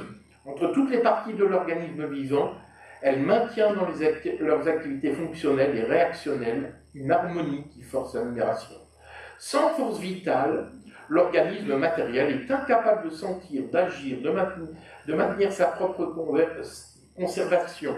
Sans l'énergie vitale, le corps meurt. C'est uniquement à l'essence immatérielle, donc le corps vit grâce à cette énergie spirituelle, immatérielle, non pas physique, voyez. Il le dit, hein, à l'essence immatérielle, principe de vie, énergie vitale, qu'il doit ses sensations et ses fonctions vitales. Alors, continue, c'est quelques extraits. Quand on tombe par influence dynamique, par force dynamique, nous constatons que notre Terre, grâce à une force mystérieuse invisible, fait tourner la Lune autour d'elle en 28 jours et quelques heures, et cela, combiné à l'attraction solaire, produit dans nos mers le flux et le reflux. Donc cette énergie qu'il y a dans le corps est la même que celle qui fait agir le lien entre la Terre et le Soleil, hein, dit-il. C'est uniquement une rupture d'équilibre de l'énergie vitale qui est la cause de la maladie. Et c'est tout le sens. Qu'est-ce que c'est que la maladie pour lui? C'est cette rupture d'énergie vitale, de cette force vitale immatérielle.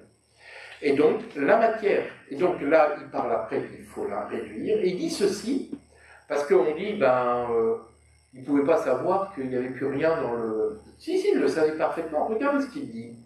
Donc, avec la dilution, la matière est à tel point réduite qu'elle présente une particule qui n'est plus quantifiable. La matière est réduite à sa substance intrinsèque et pure, et c'est là qu'elle présente tout son dynamisme. En gros, il faut faire disparaître la matière pour laisser sortir l'énergie. Il continue, le médecin ne peut écarter les maladies qu'en faisant agir sur cette énergie immatérielle des substances douées de forces modificatrices également immatérielles, de telle sorte que c'est seulement par leur action dynamique sur l'énergie vitale que les remèdes curatifs rétablissent l'équilibre biologique de la santé. Donc c'est cette énergie qui va se transmettre et qui va permettre finalement l'équilibre biologique et la santé. Je vais aller vite maintenant. Donc la dynamisation, eh bien finalement, il dit que ça permet, je vais aller vite, c'est faire disparaître le matériel pour laisser sortir uniquement le spirituel, si vous voulez. Hein. La trituration de toute substance médicinale et les secousses imprimées à sa dissolution, développe graduellement les énergies médicamenteuses latentes, qu'elle en enferme et mis à jour, si l'on peut dire, spiritualise par désintégration de la matière elle-même. Il faut enlever la matière pour laisser seulement le côté spirituel. Bien ça. Hein. Et donc, à partir de là, la dynamisation, ça devient une énergie médicamenteuse, immatérielle et invisible. C'est pour ça que je vous dis, l'homéopathie, on pense que c'est comme une sorte de médicament. Non, c'est énergétique. Ça se présente en tout cas comme énergétique. Et ça agit par contagion, c'est-à-dire qu'il va y avoir une contagion de ces... on reprend je vous ai parlé de la magie contagieuse. Ça va avoir une influence, non pas matérielle, mais une influence spirituelle qui va se transférer, si vous voulez, sur l'être humain. Bon, je passe parce que c'est un petit peu long. Il faut quand même passer. Mais je voulais vous dire ça parce qu'on n'en parle jamais. On pense, vous voyez, c'est ça en réalité. C'est pour ça qu'on classe l'homéopathie. C'est énergétique. Alors vous allez me dire, oui, mais aujourd'hui les médecins disent plus ça, ils parlent de mémoire de l'eau, tout ça. Je passe tous ces détails, mais finalement, ça revient au même, c'est de se dire, c'est de l'information. Alors maintenant, il dit, c'est de l'information qui passe. Il appelait ça de l'énergie, maintenant on passe de l'information. Et vous voyez, on n'est pas dans une médecine on n'est pas dans une médecine où on est soigné par des plantes diluées, quoi. C'est tout à fait autre chose. Discernement par clairvoyance, question d'Émile qui a été envoyée tout à l'heure. Un ami médium et énergéticien prétend qu'il est capable de discerner les bonnes entités, les bonnes énergies, des mauvaises, en contrôlant ses plans grâce au clair ressenti. Qu'en pensez-vous? N'y aurait-il pas des personnes dotées de capacités permettant de travailler dans le domaine en toute sécurité? Saint-Hildegarde de von Bingen ne travaille-t-elle pas elle-même dans ces domaines énergétiques? Bon, alors, en gros, si j'ai bien compris, il veut finalement, moi j'en ai rencontré plein, et je le crois aussi, qu'on est toujours capable, pour les voyants, les gens, tout ça, de discerner les bons esprits, les mauvais esprits, tout ça. Ce qui est une erreur, parce que justement, la plupart des gens qu'on voit, on croit avoir affaire à des bons esprits. Qu'est-ce qu'on en sait? Et souvent, ils se rendent compte que ce qu'ils pensent, en disant, mais moi, je ne traite qu'avec les bons esprits, les esprits élevés, les esprits directeurs, etc. Quelle illusion! Quelle illusion! Je ne vais pas plus loin. Pour moi, c'est pas en tout cas par ces clairs ressentis qu'on peut vraiment savoir. On juge l'arbre à ses fruits, hein, et c'est finalement quelle réaction. Et au départ, il trompe, hein, parce que c'est un peu comme la pêche. Hein. Si on veut vous voir, au départ, vous avez un bel appât, hein, etc. Mais à l'intérieur, il y a un bel hameçon, Et une fois que vous êtes pris, vous avez l'impression que voilà, c'est positif. Il y a un hameçon dedans. Et moi, je dirais, attention, on croit contrôler la magie, mais on est contrôlé par elle. On croit qu'on a une maîtrise sur les esprits, mais c'est les démons qui vont avoir notre contrôle à un moment ou à un autre. En tout cas, c'est tout. Saint-Hildegarde de Bingen, je dirais juste une chose, il faut bien faire la différence entre Saint-Hildegarde de Bingen et Hildegarde de Bingen. Parce que Saint-Hildegarde, elle n'a pas été sainte parce que elle prenait tel et tel fruits, légumes, enfin, ces plantes, etc., parce qu'elle est connue pour ça. Elle était très récupérée dans un certain milieu, New Age, etc. Et on distingue les groupes. Il faut toujours regarder, est-ce qu'on parle de Saint-Hildegarde ou est-ce qu'on parle d'Hildegarde. Et c'est tout à fait différent. Et n'oublions pas qu'elle n'ait pas été sainte pour des raisons, parce que elle avait une connaissance sur les plantes, etc. C'est presque anecdotique dans son histoire. Et quand on regarde de près, elle ne fait que de redire des choses qui étaient les choses, finalement, elle reprend, qu'on développait dans les monastères, etc. Enfin, beaucoup de choses de son époque, finalement. Hein, et on lui prête des pouvoirs. Alors après, elle a collecté un certain nombre d'informations, mais c'est pas ça qui l'a rendue sainte. Sauf qu'elle était très récupérée, et on se sert, alors là on parle de domaine énergétique, vous voyez, et ça ne m'étonne pas, hein, alors qu'elle ne parle pas d'énergie du tout. Enfin, mais vous voyez un peu comment on peut l'utiliser. Je vais pas beaucoup plus loin. Église, foi chrétienne et guérison. Alors, quelques questions. Jacques, existe-t-il des guérisseurs aux pratiques chrétiennes? Alors, oui, enfin, je pense que tous les médecins chrétiens sont des guérisseurs. Ils peuvent être chrétiens, hein, alors évidemment, j'entends bien, c'est des guérisseurs qui utilisent des méthodes. Si on utilise des méthodes occultes, est-ce qu'on peut se dire chrétien? Pour moi, c'est un peu antinomique, sauf si ce sont des guérisseurs, je sais pas. Moi, j'ai des amis qui sont naturopathes, qui soignent avec des plantes et tout ça, qui sont des croyants, qui ont un problème. Là. Oui, ils sont des guérisseurs, d'une certaine manière. Est-ce que c'est efficace? Ça, c'est une autre histoire. Ça, mais, oui, on peut être guérisseur avec des pratiques chrétiennes. Sauf que si on utilise des techniques, des forces, des énergies, des machins, là, non. Voyez, mais si c'est quelque chose, là, vous savez, dans les thérapies alternatives, hein, il y a des choses sans aucune base occulte. Après, ça marche pas, ça c'est une autre histoire. Donc oui, on peut être guérisseur avec des pratiques chrétiennes. Bon.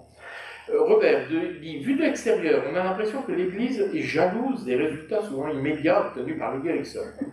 Alors, bon, peut-être. Enfin, c'est nous, hein, l'Église.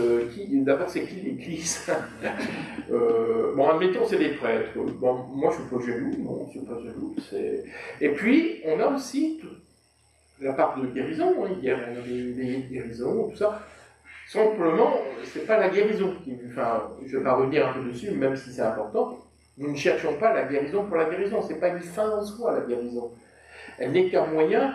Finalement, on demande aussi au Seigneur, enfin moi c'est un peu comme ça que je vois, on présente aussi peut-être nos blessures psychologiques, physiques, etc., qui nous empêchent d'être pleinement dans la confiance en Dieu, qui sont comme des freins à notre sainteté, à notre chemin spirituel. C'est surtout ça. Moi, finalement, c'est ça. On peut avoir des blessures qui peuvent être des vrais freins, parce que ça nous épuise intérieurement, ça nous épuise, etc. Ça, je pense que le Seigneur on peut vraiment demander une guérison au Seigneur pour ça. Si c'est juste parce que, moi, vous savez, j'ai des problèmes de santé, et finalement, je me suis rendu compte que c'était, j'ai au moins quelque chose à offrir, et que on peut, c'était pas le centre de la vie. Au début, c'était pas simple, hein, parce que j'ai une maladie génétique qui fait que j'ai pris des kilos et tout ça. Et puis ce qui m'a réconcilié, c'est, vous savez, quand on entre dans une église, on voit des belles églises, etc., on est bien. Puis un jour, je suis entré dans une église qui était vraiment en ruine, enfin, qui tombait. Et je trouvais qu'elle avait, ça reste quand même un lieu magnifique malgré tout. Et notre corps qui est le temple de l'esprit, je me dis, mon corps qui est le temple de l'esprit, que j'ai respecté, il y a un peu comme ces petites églises qui sont peut-être pas ils sont un peu lézardés, un petit peu, bon, il pleut un peu dedans, etc. Mais Dieu est quand même là aussi. Même avec mon corps qui est un temple de l'esprit un peu fissuré, il n'est pas que dans les cathédrales et les lieux magnifiques et solides, quoi. Donc, oui, nos problèmes de santé peuvent être aussi des chemins de sainteté. Et je travaille dans un hôpital, fin de vie et tout ça, et je vois des gens se sanctifier. Et ça m'impressionne. Donc, c'est pour ça que la santé, oui, mais pas à n'importe quel prix, et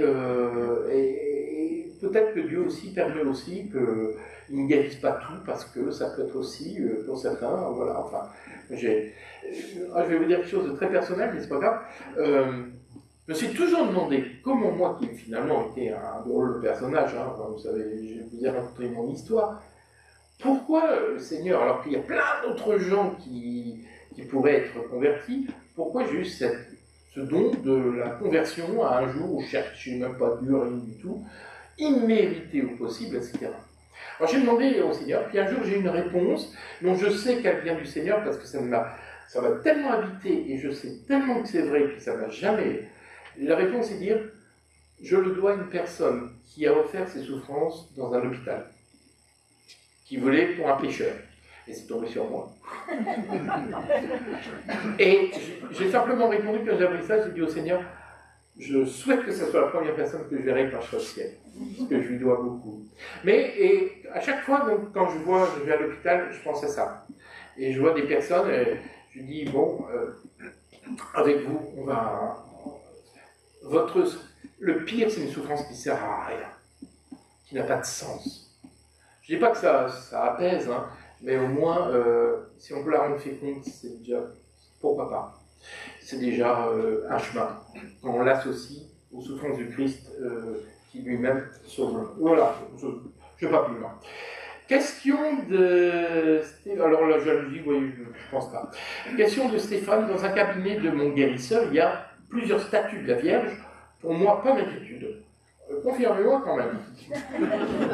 Alors là, je suis désolé, mais c'est pas parce que... Alors justement, et combien de fois j'ai entendu ça, ils font exprès de dire qu'ils sont croyants, de dire qu'ils vont la messe, enfin ils vont aux enterrements, quoi. Ils mettent des statues, de la Vierge Marie, de Sainte Thérèse, et tout ça, parce que les gens pensent que ça arrête les mauvais esprits. C'est un peu naïf, mais c'est juste pour assurer le client. Les voyants sont très forts, ils sont très psychologues, hein, généralement. Mais c'est pas parce qu'il y a une statue que... Enfin, ça serait prêter des pouvoirs magiques aux statues. Enfin, je suis désolé, quoi. Les statues, c'est juste des statues qui nous disent quelque chose, évidemment, du Christ, et qui nous aident à nous concentrer, à prier, mais elles n'ont pas de pouvoir en elles-mêmes. Alors attention à tous ces attrape-niveaux. Non, un guérisseur qui a des statues de la Vierge, c'est pas très rassurant, parce que ça veut dire qu'il veut rassurer, donc... Qu'est-ce que ça veut dire par derrière? Bon, voilà. Julie se demande si des énergies occultes sombres soignent, les bonnes énergies divines doivent aussi soigner. Alors pourquoi l'Église ne met pas en avant? Parce que ce n'est pas une question d'énergie.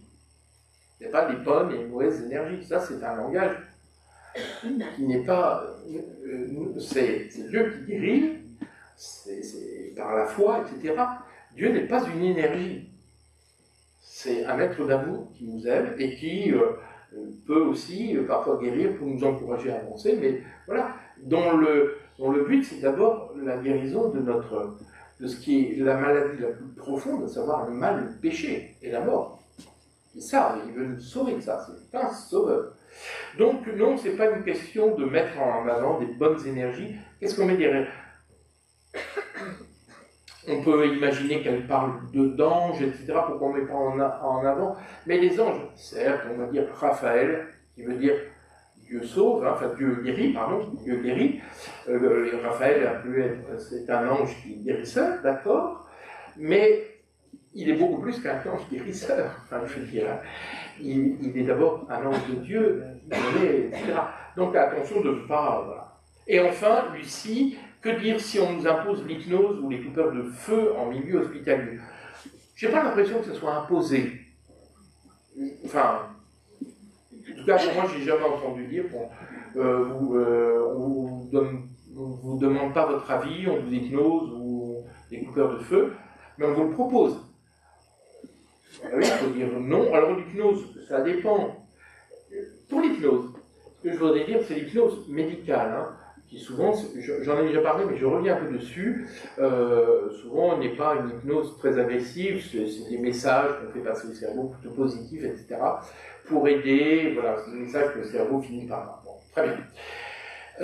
Sauf que l'hypnose, pour des personnes, et il y en a beaucoup plus, j'en ai encore rencontré parmi vous, hein, qui sont des hypersensibles de type médiumnique. Vous savez qu'il y a 20% de la population qui est hypersensible, hein, vous voyez ce que c'est que l'hypersensibilité, hein, et certains développent dans l'hypersensibilité, donc c'est moins nombreux évidemment, une faculté médiumnique, c'est-à-dire ils sentent, c'est comme des éponges. Ils sentent, vous savez, c'est des gens qui ont des flashs, qui sentent des choses, qui devinent des choses sur des gens qui ne sont pas censés savoir. C'est ça qui fait, c'est naturel. Pourquoi certains ont cette faculté médiumnique naturelle, ça, il faudra demander au bon Dieu, je n'en sais rien, mais je constate. Et généralement, c'est même très pénible à vivre. J'ai encore un témoignage de quelqu'un là qui m'a dit « je n'en peux plus ». J'ai même connu des gens qui sentaient tellement, c'était devenu tellement des éponges, ils sentaient tout, ils étaient incapables d'aller dans un grand magasin, tellement ça les épuisait, parce qu'ils ressentaient toutes les émotions des gens, etc., etc. Alors, il y a un certain nombre de gens, et beaucoup plus, on imagine, qui justement ont ces facultés-là. Souvent, c'est ceux qu'on rencontre, enfin, vraiment, j'en vois beaucoup, parce que comment on peut s'en débarrasser, ou est-ce qu'il faut l'exploiter, est-ce que Dieu permet? Non, Dieu ne veut pas qu'on ait des connaissances sur les gens. On a chacun nos vies privées, on n'a pas à savoir avoir des connaissances sur nos vies privées. Enfin, Dieu ne permet pas qu'on sache des choses. Donc, comme jamais, Dieu, enfin, ça j'en parlerai tout à l'heure, je reviendrai, mais vous voyez, donc, j'ai constaté une chose, et comme je travaille avec une psychothérapeute qui est hypnothérapeute également, au départ elle avait un peu de mal à me croire, maintenant elle le confirme complètement, quelqu'un qui est hypersensible, et surtout hypersensible médiumnique, il ne faut pas qu'il fasse de l'hypnose. Donc, tout de suite, ça la met en contact avec le monde invisible, et il n'arrive pas à s'en sortir. C'est aussi de l'expérience, hein. Enfin, je peux pas, je ne suis pas assez théologien, voilà, j'ai mes limites, hein. C'est plus dans l'expérience du terrain, quoi. Mais tous ceux, quand je vois des gens qui viennent me dire, voilà, j'ai cette sensibilité-là, je suis allé voir un thérapeute, puis il a fait de l'hypnose avec moi, et depuis, c'est une catastrophe, j'arrive plus à voir. Je l'ai entendu, mais des dizaines et des dizaines et des dizaines de fois. Je vous assure que c'est vrai. Hein. Donc, je dirais, il ne faut pas encourager les gens. Mais pour des gens qui sont assez blindés, tout ça, pourquoi pas? Pour aider à arrêter de fumer, pour lutter contre la douleur, pourquoi pas? Ça marche plus ou moins. Hein. Bon. Et voilà. Après, les coupeurs de feu, alors je vais aller très vite parce qu'on en a déjà parlé. Les coupeurs de feu, dit Camille, disent que la médecine est incapable d'enlever la douleur lors du traitement du cancer par rayon. Qu'en pensez-vous? Je ne suis pas médecin, je ne saurais pas répondre à ça. Les coupeurs de feu, je suis désolé de dire, hein, c'est un sujet un peu complexe parce que parfois ça réagit un peu fort quand on parle des coupeurs de feu, quand on dit qu'on utilise vraiment il y a un rituel, et surtout ce don n'est pas si naturel que ça, parce ça veut dire qu'on accepte de recevoir. Je pense que, pour moi, ça fait partie des choses de la magie, alors évidemment ça marche. Évidemment. Il y avait un monsieur qui est peut-être d'ailleurs encore parmi vous, je ne sais pas, mais, qui me disait, moi si j'ai ma fille qui se brûle et je suis désolé, je dirais voir un coupeur de feu. C'est tout, parce que je ne supporterais pas qu'elle souffre. Je comprends bien hein, cette attitude. Je dis, mais quelles vont être les conséquences? Est-ce que vous pensez aux conséquences? Sur le moment, ça ne guérit pas, hein, le coupeur de feu, ça apaise la douleur. C'est vrai, et ça marche. On l'a constaté tous, enfin, tous ceux qui connaissent, on l'a constaté, ça fonctionne. Sauf que ça a un prix à payer à un moment, quoi, parce que finalement, on utilise des forces occultes qui vont devoir se payer, parce que c'est jamais gratuit, ça. Donc les conséquences vont peut-être être encore pires, parce qu'il vaudrait mieux pas utiliser quand même, la médecine a quand même des moyens d'apaiser quand même un minimum la douleur. Enfin, je veux dire, heureusement que la médecine n'est pas complètement sans moyens pour essayer d'apaiser la douleur, quand même, et même les brûlures. Enfin, je pense que le bénéfice-risque ne vaut pas le coup. Enfin, pour moi, ça ne vaut pas le coup. Parce qu'on ne sait pas, on met le doigt dans un engrenage, on ne sait pas ce qu'on va hériter à la place. Parce que ce n'est pas gratuit. La magie n'est jamais gratuite. Communication avec les morts, expérience de mort imminente. Pascal dit, en quoi c'est mal de vouloir parler avec les proches des morts? Alors il faut faire la différence entre communiquer avec les morts et prier pour les morts. Enfin, je veux dire, si on cherche à bavarder avec les morts, par spiritisme, d'autres techniques, je peux le comprendre, hein, mais en même temps, moi je suis persuadé. Alors, il y a un grand débat dans l'Église. Je connais, moi, des prêtres qui pensent que quand on est mort, on peut encore errer un certain temps sur Terre. D'ailleurs, même les orthodoxes le pensent. Les orthodoxes disent pendant 3 jours, l'âme reste tout près, peut assister à ses obsèques et tout ça. Je n'en sais rien. Moi, ce que je suis persuadé, c'est que quand, voilà, la personne, l'être humain qui retourne en Dieu, même s'il y a le purgatoire, choses comme ça, mais bon, je pense pas qu'il y ait une petite âme là qui se promène, vous savez, un peu comme Casper le fantôme, là, je pense que ce que l'on prend pour des âmes des morts, et surtout dans le cadre du spiritisme, ça j'en suis certain, on ne dialogue pas avec les morts. Parce qu'on dialogue avec des esprits qui se font passer pour les morts. Mais les morts, alors on va dire, bon, c'est fini, on ne peut plus ça. Mais si, mais un cœur à cœur, la prière. Et l'Église a toujours, dès le départ, a prié pour les morts. Mais on n'est plus dans c'est pas une communication. On ne cherche pas à savoir. On est sur un autre plan. On devient dans un cœur à cœur. Alors c'est pas facile. Le veage, la mort, c'est quand même quelque chose d'extrêmement douloureux.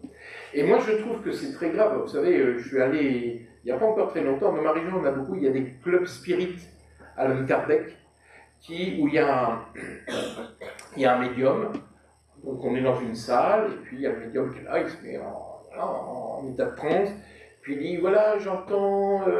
alors c'est souvent pour des gens qui ont perdu un enfant, qui est l'épreuve la plus douloureuse qu'on puisse vivre. Quoi. Et donc c'est difficile.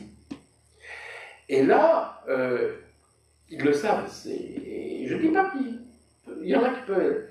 Mais le problème, c'est que quand ils disent, oui, il y a un enfant, la première lettre, c'est un ou, ça commence par un B, oui, Bertrand, enfin, bon, n'importe quoi, Béatrice, vous voyez, et puis alors, comment va-t-il? Alors, toujours bien, il dit que tout va bien, bon, très bien. Ça soulage les gens, sauf qu'ils ne feront jamais leur deuil. Finalement, on les entretient dans leur douleur, dans leur souffrance. Il y a un moment, il faut accepter que celui qui nous a quittés soit en Dieu, parte. C'est difficile, hein, c'est douloureux, même Jésus, il a pleuré à la mort de son ami Lazare. Oui, on peut pleurer, mais il faut un moment, il faut accepter, dire. Et toutes ces techniques qu'on utilise médiumniques, moi je les trouve malsaines, parce qu'on ne peut pas faire ça, on ne laisse pas partir, on s'accroche. Il y a des gens qui écrivent, qui se pensent être en communication, et je pense qu'ils sont sincères en plus. Mais qui écoute-t-il vraiment? Qui parle? Vous savez, comme les démons qu'on crée, ils savent, ils connaissent la vie des... Donc ils sont capables de se faire passer, de donner le change. Mais ils ne veulent pas le bien, justement. Parce que s'ils voulaient le bien, ils n'entreraient pas dans cette relation de faux dialogue qui finalement ne fait que de blesser, finalement, d'entretenir la souffrance où on n'arrive pas à la gérer. Dieu et l'occulte, c'est presque fini. André demande, c'est pour toi d'abord, c'est vous qui avez posé toutes ces questions. Comment peut-on expliquer que les pratiques occultes attirent plus facilement les gens que la croyance en Dieu? Le mystère. C'est tellement, c'est fascinant, c'est le côté de la fascination. Et aujourd'hui, ça semble apporter quelque chose de concret, hein, c'est ce qu'on avait dit un petit peu au début, enfin je vous ai dit, la religion ça ne semble pas apporter grand chose, tandis que là, guérison, divination, mystère, bon, ça fascine. Jean dit, Dieu est la vérité, pourquoi nous laisse-t-il dans le flou sur tous ces sujets? Non, il ne nous laisse pas dans le flou, finalement on sait quand même pas mal de choses, sauf que bah, il va pas, voilà, on est encore en état de recherche. Il y a plein de questions non résolues. Moi, je sais que j'ai une liste quand j'irai de mon Dieu. Heureusement qu'on a l'éternité, parce il y a plein de questions. Mais tant mieux, tant mieux. Mais il ne nous laisse pas dans le flou. Simplement, on cherche. Il permet aussi qu'on le cherche, qu'on creuse. Voilà. Et maintenant, toutes les questions sur la sorcellerie, les envoûtements, les consécrations, les Lucifer. Marie-Hélène dit, confrontée à une suite d'échecs, d'embûches de toutes sortes, une poisse tenace, il m'arrive de penser que je suis maudite. Croyez-vous qu'on puisse subir une malédiction? Oh là là, comme c'est difficile de répondre. Je trouve que c'est impossible de répondre de manière générale. Une malédiction, on peut subir un moment, je pense, hein, par exemple une sorcellerie, des problèmes de sorcellerie, tout ça. Une malédiction, c'est-à-dire du mal, c'est-à-dire qu'on soit vraiment enfermé dans quelque chose où toute notre vie est coincée, je ne le crois pas. Sauf que on a des moments dans la vie terribles, enfin, hein, on sait bien. Je préfère être un peu, je préfère que ce soit des théologiens qui vont répondre à ça. Je me sens pas assez... au fond de moi-même, je ne pense pas qu'on puisse subir... Enfin, on peut nous vouloir du mal, mais il y a une limite. Il y aura une limite, ça ne sera pas permanent, ça peut être... mais sans plus. Quoi. Jeannette dit, pourquoi la magie blanche est dangereuse et ne vient pas de Dieu, malgré les bonnes intentions du sorcier et les guérisons obtenues?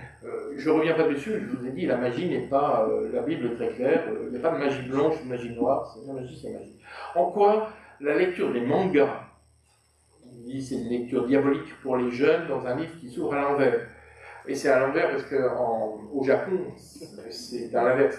C'est pas fait exprès, c'est simplement parce qu'au Japon, c'est à l'inverse de nous pour ouvrir les livres. C'est simplement parce que c'est d'origine japonaise. Hein. Donc il ne faut pas y lire, il ne faut pas tout de suite voir des symboles négatifs. Est-ce qu'il peut y amener une consécration implicite avec Lucifer? Non, il ne peut pas y avoir une consécration implicite. S'il y a une consécration, ça sera toujours explicite. On peut après le laisser agir, on peut avoir des complaisances, mais pas plus. Est-ce que la lecture d'Harry Potter est dangereuse, non chrétienne? Non. Il ne faut pas exagérer non plus. Harry Potter, simplement, il faut mettre en garde parce qu'il banalise la magie. Ça nous fait croire qu'on peut tout régler d'un coup de baguette magique et qu'il y a une bonne magie, une mauvaise magie. Ça peut nous faire entrer dans une... Moi, ce que j'ai vu, le plus problématique que j'ai pu voir de ce côté-là, c'était des jeunes qui se disaient « Mais j'aimerais bien aller dans une école de magie, est-ce que ça existe ?» On tape sur Internet « École de magie », il y en a plein. Sauf que c'est des sectes, hein, c'est des paravents de sectes. Et il y en a comme ça qui se laissent prendre. Vous voyez, moi je pense qu'il faut accompagner ce genre de lecture. Bon, je vite. Hein. Est-ce qu'on ne consacre pas directement un enfant né au diable, non né au diable, en utilisant des moyens de contraception comme le stérilet, la pilule abortive, enfin, en pratiquant en même temps des méditations transcendantales ou autres pratiques occultes? Moi, je méfierais de tout ça parce que c'est finalement il y a beaucoup plus de mythes que de réalité, et surtout il ne faut pas prêter au démon plus de pouvoir qu'il n'en a. Il fait croire qu'il a des pouvoirs, mais il en a moins que le moindre petit ange, parce que je vous ai dit, il a perdu une grande partie de ses pouvoirs préternaturels. Là où il est dangereux, c'est qu'il nous tente, c'est un tentateur, c'est qu'il nous fait croire, c'est nous attirer dans ses pièges. C'est là où il est dangereux. Il nous fait croire qu'il est mouse costaud, alors qu'il ne l'est pas. Il a le pouvoir qu'on veut bien lui donner. Donc finalement, plusieurs fois on me dit, vous avez peur du diable? J'ai pas peur du diable, parce que je ne le fréquente pas, parce qu'il ne m'intéresse pas, mais je me méfie de moi. où je peux me laisser prendre par ces pièges. J'ai plus peur de moi que du diable. Enfin, de moi qui puisse me laisser faire par le diable, vous voyez, qui puisse me laisser séduire, qui puisse me laisser avoir. Mais, bon, à force, on finit par repérer ces trucs et ficelles, et donc on ne se laisse pas prendre. Entre autres, touche pas ce qui est occulte, parce que justement, on dit que c'est voilà, un de ces trucs et ficelles pour nous avoir. Bon. J'avance parce que c'est d'ailleurs terminé. Hein, c'est les dernières questions de Sophie et d'Alain. Que faire si on pense être soigné à notre insu par des énergies occultes? Comment se débarrasser d'éventuelles pollutions? C'est là où il y a aussi, vous savez, tout ce que l'Église propose aussi, de prières de délivrance, de guérison, mais on en a déjà un petit peu parlé. Il faut savoir demander. Le plus important, c'est pas la prière de délivrance, hein, je dirais. C'est de remettre sa vie en ordre. C'est le sacrement de réconciliation. Pour moi, c'est le vrai sacrement. C'est de demander, voilà, de se mettre dans la grâce de Dieu. Les prières de délivrance, c'est juste au service, voilà.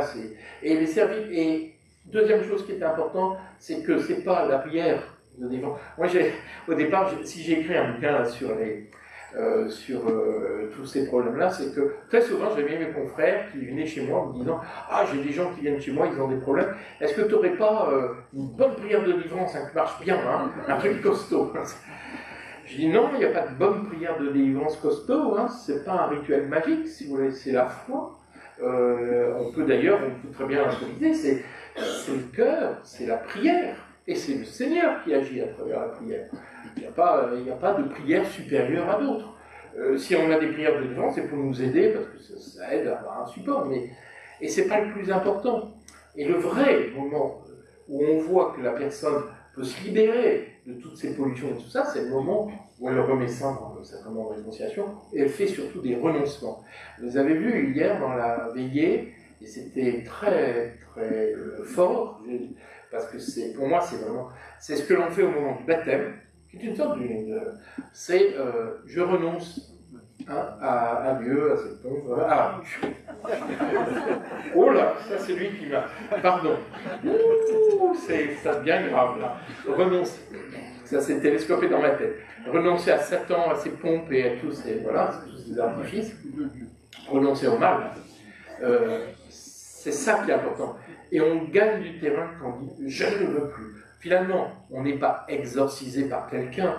C'est nous-mêmes qui regagnons notre liberté en disant non.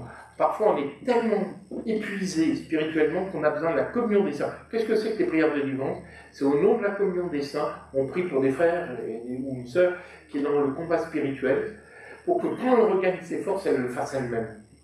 Et moi, je vois dans les prières de délivrance que j'ai fait, au début, on voit les personnes qui sont plus capables elles sont même pas capables de répondre, on essaye de les faire participer à la prière, ils n'y arrivent pas. Ils y arrivent petit à petit, puis à un moment, on les laisse faire, puis je leur dis, dites-le vous-même, et c'est le moment où ils y arrivent. Parce que finalement, c'est toujours dans sa liberté personnelle. Si on prie pour ces personnes, c'est toujours au nom de la communion des saints.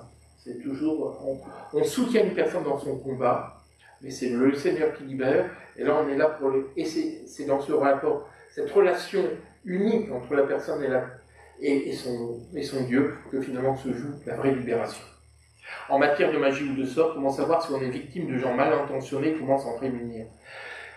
Je finis là-dessus, et ça me paraît important aussi, jamais, parce que j'ai entendu ça 2 fois ces jours-ci, si vous savez, dans la prière, on vous dit un tel dans votre famille vous veut du mal, parce que dans l'histoire, etc. Et puis on pense qu'il faut se libérer de, je sais pas, d'une emprise ou de magie noire que pourrait faire telle personne, etc. Jamais Dieu va s'amuser à dénoncer une personne. Ça ne peut pas venir. Dieu n'est pas un petit rapporteur. Vous savez, dans votre famille, il y a un tel méfiant, hein, méfiez-vous de cette personne. N'imaginez pas un Dieu d'amour faire ça. Je veux dire, on peut peut-être, mais jamais il va dénoncer une personne physique, si vous voulez. Et combien de fois, mais par contre, dans le cadre de la voyance et tout ça, il vous dit, vous savez, dans la famille, alors souvent il donne des indices, Et on trouve un bouc émissaire. Et j'ai vu un drame une fois, une famille, ça a duré pendant 30 ans. On leur avait dit que telle personne leur voulait du mal. Ils ont rompu les ponts, ils ont voulu se venger, etc. Et cette femme, c'était une femme, elle ne comprenait pas. Et à la fin, au moment où cette personne est décédée, ils se sont rendus compte qu'elle ne voulait que du bien. C'est même cette personne qui donnait tout son héritage et ne comprenait pas. Et simplement, on l'avait désignée comme une personne mauvaise, alors qu'elle était tout le contraire, c'était une femme. Et après coup, ils étaient ah oui, jamais Dieu va vous dénoncer quelqu'un. Voilà. Et puis après, il y a la magie, c'est vrai qu'il y a la sorcellerie. Alors dans la sorcellerie, c'est les pires des choses, parce que souvent il y a un support, là, vous trouvez d'où ça vient. Mais là, c'est un sujet qui sera un petit peu long. Je vais pas le prendre, on va arrêter là. Mais là, il faut peut-être en parler avec un prêtre pour voir un peu, pour essayer de trouver. Ça peut arriver que parfois, des gens... il y a des pratiques, hein, ça existe, qui font de la magie noire sur nous, mais c'est pas toujours plus facile à se débarrasser, mais en tout cas, voilà. Alors maintenant, je vais laisser la place au Père Guillaume, qui va nous faire une petite synthèse de tout ça. Merci mon Père pour les réalités à la fois très techniques que vous avez su nous livrer, et puis aussi on sent bien que vous avez livré votre cœur en même temps, hein, et vous nous avez fait quelques confidences. D'ailleurs, j'ai reçu un petit enseignement ésotérique avant qu'on commence cette soirée avec le Père. Il m'a confié quelque chose, un secret, que je suis devenu un peu extra-lucide grâce à ça. Il m'a confié qu'il avait mal à la tête. Donc merci mon Père d'avoir enduré le mal de tête pour nous ce soir. Alors je tenais en fait... pour les paroissiens, ceux qui nous regardent, et puis nous tous, hein, faire une petite synthèse des réalités que j'ai... Il y a du combat dans cette salle. Une réalité que j'ai... Non, du coup, je ne sais plus ce que je voulais dire. Merci, je ne vais pas citer celle qui m'a fait perdre mes pédales. Donc faire une petite synthèse en fait, parce que j'ai appris plein de choses, parce que j'ai découvert, ou ça a mis des mots sur des réalités que je pressentais, et je me dis que ça peut faire aussi du bien. Alors vous m'arrêterez, Padré, hein, si jamais vous voyez que je dis une bêtise. Et donc je vais aborder un certain nombre de points, ouais, le diable et les démons, les pouvoirs occultes, celui qui pratique l'occultisme, et ça peut être vous, quelques points de discernement, et puis je vais terminer sur 2 points qui concernent les croyants parmi vous, sur l'Église, les positions de l'Église, et sur les questions de la morale, hein, notre positionnement devant Dieu. Est-ce que tout est possible? Évidemment non. Nous croyons au bien et nous croyons au mal. Alors concernant le diable et les démons, eh bien, j'aimerais simplement rappeler avec votre enseignement hein, que sa technique, c'est effectivement de nous attirer avec quelque chose qui nous paraît bon. Hein, on dit qu'on n'attrape pas des mouches avec du vinaigre. Voilà. Mais en fait, ça fonctionne toujours comme un hameçon, vous l'avez dit, et une fois qu'on est attrapé, on est lié. Et si on veut retrouver la liberté, eh bien, il faut couper les liens. Ensuite, concernant les pouvoirs occultes, alors pour ceux qui nous regardent, qui sont un peu incrédules, ou même dans cette salle, eh bien, les pouvoirs occultes, ça marche. Mais, et on va voir dans quelle mesure, mais cela ne signifie pas que c'est bon. C'est pas parce que ça marche que c'est bon. L'occultisme, on l'a vu pour la question des guérisons, l'occultisme n'apporte pas de vraie guérison. Les effets ne durent pas, et on peut constater dans certains cas un déplacement des symptômes. Et puis, vous l'avez dit aussi, très important, pour les pouvoirs occultes, il y a toujours un prix à payer. Et ceux qui pratiquent peuvent se poser la question, quel est le prix que je vais payer, que je paye? Et je notais aussi, avec les confessions, encore hier, par exemple, que eh bien, le prix à payer peut être la destruction de liens conjugaux, liens familiaux, liens sociaux. Donc c'est un prix lourd. J'ai noté qu'il y a grosso modo 3 grandes sources dans les pouvoirs occultes, ceux qui proviennent de la magie, avec rituels, formules secrètes, etc. Ceux qui proviennent du magnétisme, l'énergie, le ki, le chi, l'imposition des mains. Et la troisième source, eh bien, les états modifiés de conscience, ce que produit le yoga, la sophrologie et leurs dérivés. La transmission de ce qu'on appelle un don, on a parlé de celui du coupeur de feu, eh bien, implique un consentement. Là aussi, vous avez su mettre le doigt sur une réalité, c'est que, en fait, quelqu'un qui accepte ce don-là, qui peut paraître extraordinaire, eh bien, en fait, ouvre une porte.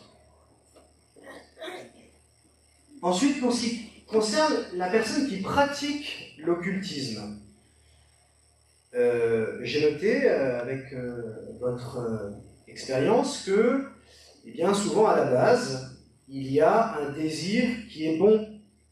Le désir de vouloir faire le bien, le désir de vouloir soigner. Mais ce désir peut cacher une volonté de puissance. Et vous avez très bien dit, j'ai bien aimé votre petite formule quand vous avez fait la distinction entre la prière magique et la prière chrétienne, hein, la différence entre non pas ta volonté, hein, c'est ce qu'on dit dans notre Père, mais ma volonté. Alors, quelques points de discernement. Là aussi, vous avez su le dire dans la réponse à vos questions. La présence d'objets religieux chez un thérapeute n'est pas une garantie. C'est une garantie de rien du tout. La gratuité n'est pas non plus un critère du bienfait d'une pratique, puisque vous avez aussi montré qu'il peut y avoir, on peut se faire payer par des gratifications affectives, par exemple. C'est tellement bien de passer pour celui qui fait le bien. C'est toujours gratifiant. La magie, point important, la magie vise un bien immédiat, mais vous avez su le mettre en avant, jamais pour une progression spirituelle. Là, je pense que c'est un critère de discernement qui est quand même très intéressant. On peut retrouver la trace de lien. On a parlé de lien, je vous ai dit, quand on est hameçonné, on est lié. Eh bien, la trace de ces liens, on peut les repérer. Par exemple, lorsque un thérapeute, une technique ou des objets deviennent envahissants dans notre univers mental.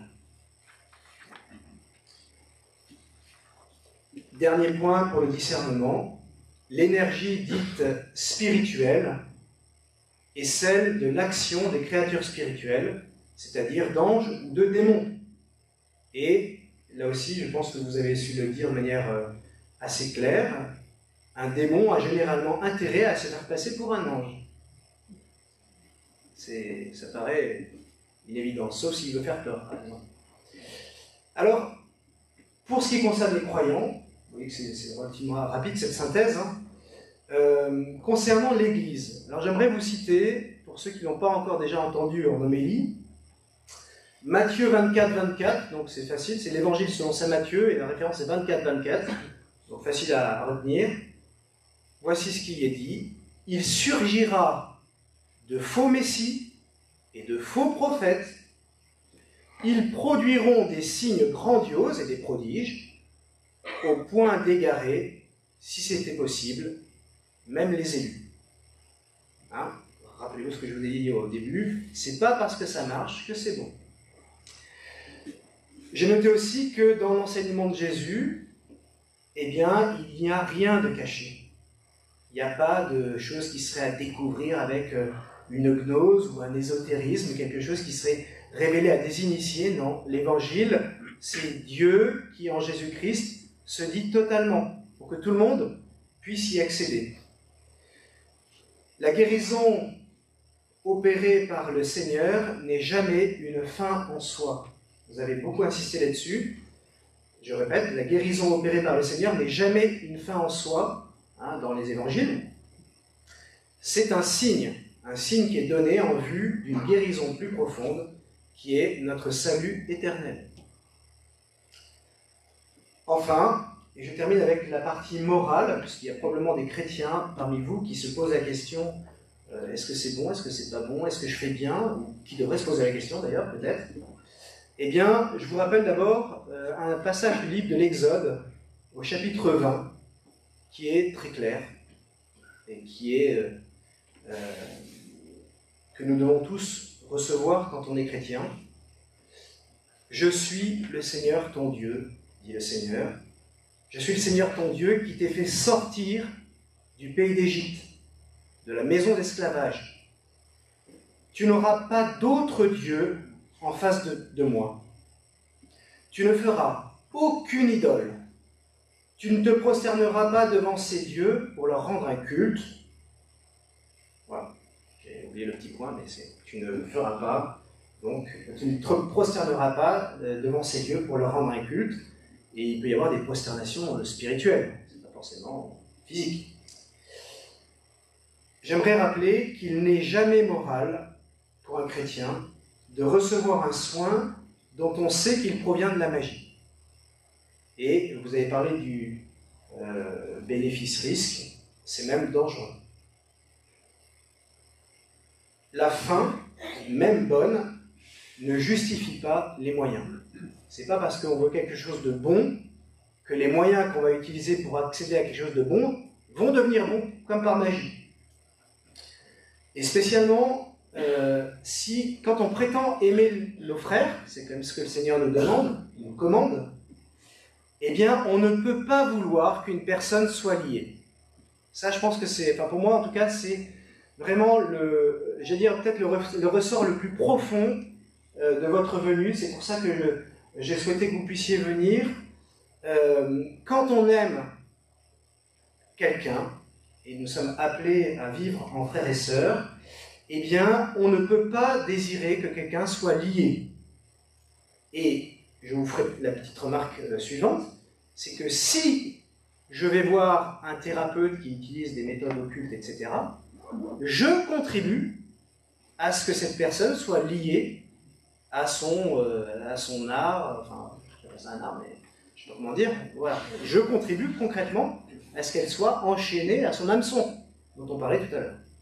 Et enfin, je termine, eh bien, c'est une petite phrase toute simple, mais je crois qu'il faut vraiment entendre cette sagesse toute bête.